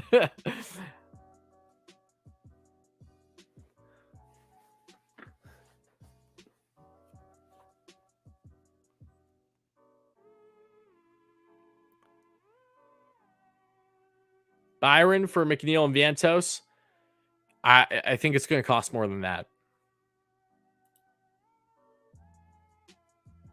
Almost at 250 likes. Thank you so much for the support, folks. I really appreciate it. Guys, we got 10 minutes to 11 p.m. Eastern time, so that means we got 10 minutes left in the live stream. So continue to get your final thoughts, comments, and concerns in. To reiterate to this point, yes, the Mets are bringing in Billy Eppler as their new GM. It'll be made official hopefully tomorrow, it looks like, because it's still unofficial now, but it's all leading up to this point. Really, really looking forward to that being made official. But it is. Look, it's fine. It's finalized. It's done. They just got, I'm sure the Mets will physically announce it tomorrow. Once that happens, we'll go live again tomorrow and break down, like I said, not just the hire, but really what's next for the Mets. Like, what are the next steps? I think that's where we will deep dive more managerial wise. We'll have some more things to talk about on that front. Assistant GM potential fits as well, that I can come up with with the assumption that nothing is reported outside of what we know, and a lot more. So yeah, I plan to break down quite a bit more. Pat, do you go live today? I bring back Hill as a 5th or 6th. I would love to bring Dick Mound back. I don't know the certainty of you well. Oh yeah, speaking of the Yankees, we didn't even mention that. Yeah, Louis Rojas, Yankees third base coach, made official today. The Mets said, nope, we can't have the Yankees stealing the spotlight today. We gotta hire GM. We gotta get it done. Yeah, seeing Rojas in pinstripes at third base for the Yankees is really weird to look at. Even just the PNG headshot they have on MLB Network right now, it just looks so weird. It's very, very uncomfortable. It's gonna be really interesting to see the Subway Series going on with him there now. Very weird.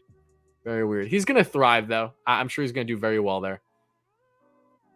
Yeah, I know Mark predicted Hill going back to the Mets. I would like Hill back to the Mets, but I would like Hill more in a bullpen role, like a long relief guy potentially than as a starter.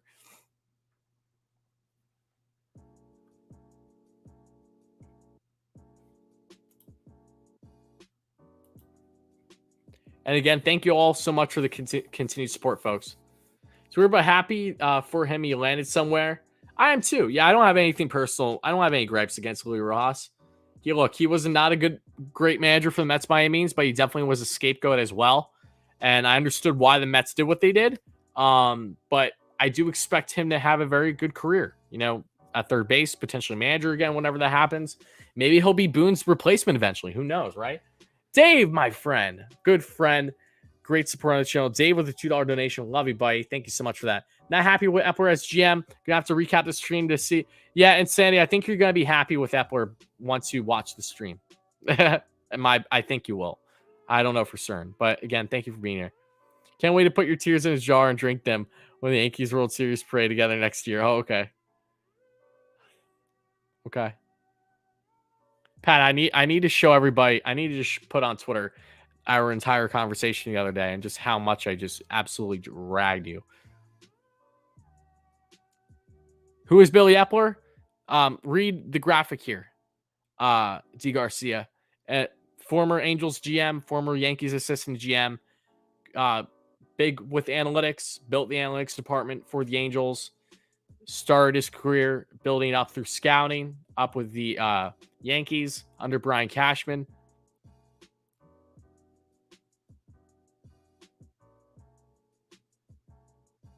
Raiso Iglesias, yep. Raiso Iglesias is a stud. Mets will not be getting him this offseason, even if he denies a qualifying offer because he costs a compensation pick then. Oh, wait. Does Raiso cost a compensation pick? Or Or do you have to reach a certain limit for it to be a comp pick, right? Doesn't it need to be at least 50 million? Can someone correct me on that?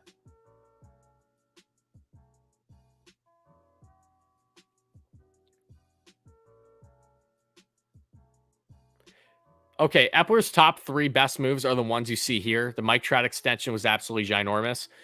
Sonny Otani, best two-way player on the planet, absolutely huge. And the Simmons trade, shortstop, fantastic trade. They didn't give up anyone of significance. Sean Newcomb was like the only notable guy going back to the Braves in that, and Newcomb hasn't amounted to anything spectacular. Simmons became a multi-goal glove, absolutely locked down that shortstop for the Angels defensively. Offensively, not a guy that's going to put up Lindor numbers or anything like that, but defensively, just absolute stud. Was fantastic trade for them. Worst moves you could say for him. I would probably say,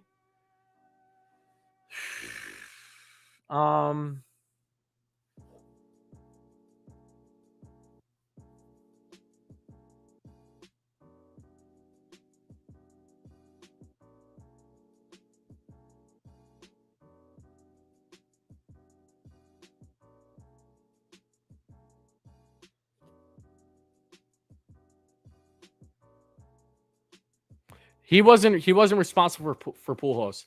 I mean, the Andrew Heaney trade wasn't great. That was the Howie Kendrick deal. Matt Harvey, just like making I think lesser moves. Justin Upton, he was responsible for Justin Upton, I believe.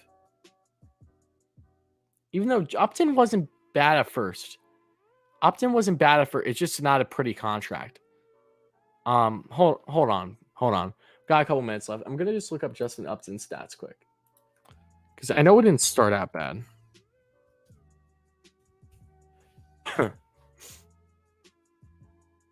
Rendon contract, he wasn't the reason for that. That was ownership. And I don't even know how much of Upton that he was reason for. I don't even think Epler had an entire pull for the Upton contract either. Or was it a trade? Oh, wait, it was a trade for Upton. My mistake. Yeah, it was a trade.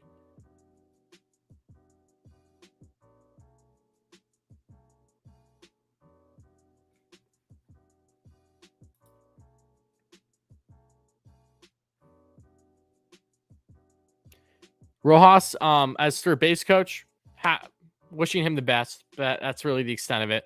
Finally found a good Mets podcast stream. Oh, thank you for being here, my man. I appreciate that. There's plenty of other great ones, though, too. If you want other great Mets podcasts, my good friends at the Mets Up podcast, they do a great job. Shea Station, great job. Subway to Shea, fantastic job.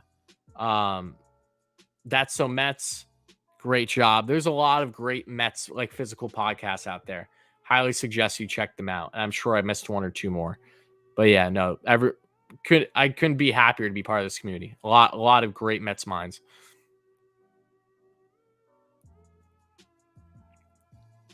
I don't know how much I see Loop signed for. I think he's a question mark right now.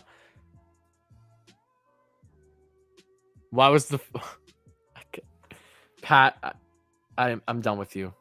Why did the farmer win the award? He was outstanding in his field. Ridiculous. You should have said in the field, not in his field.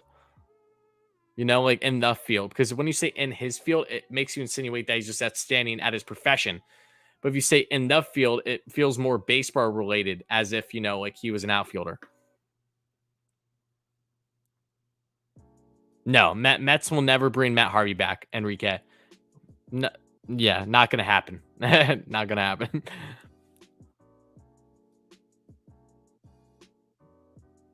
I'm in favor of the Mets signing Greinke on a short-term deal. I would like that. Yeah, the Tyler Skaggs situation was bad, but I don't know how much, if at all, you could pin that, obviously, on Epler. I don't think you can pin any of that on him.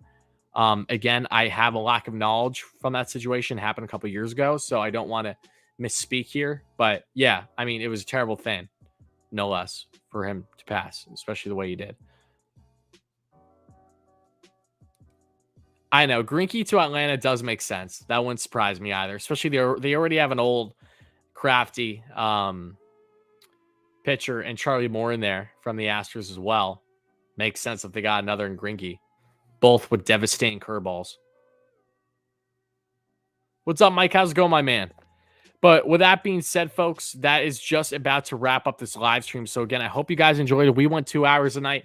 Haven't done a 2-hour stream in a hot minute, really since I think in-game live stream. So I hope you guys enjoy this one. Billy Eppler is bound to be the new GM for the New York Mets. So we'll be live again tomorrow to talk more on Eppler and really what's next for the Mets now that they have him as GM. What is going to be the proper route for them to address more managerial-wise, assistant GM roster, Noah Syndergaard, what's going on with him, all these other things. We'll be breaking that all down. They are working the paperwork out. Yeah, it's unofficially official. Let me put it that way. If it falls through, then we're gonna come in live stream and I'll complain about it. But I feel pretty confident that it's set and done. They're just figuring out all the little details, which I know can take upwards of a couple hours, days even. So no else. We'll be back live on the channel tomorrow. Really appreciate you guys. Mets got a GM. I like him. I think he's solid. I like where the Mets are heading now. Let's get ready for a very eventful, very exciting offseason. Have a great night, everybody. Love and appreciate you guys. Thank you so much for the continued support. Make sure to smash that like and subscribe on whether you watch this live or on replay. And I'll talk to you tomorrow. Let's go Mets, baby. We got a GM. Damn, does that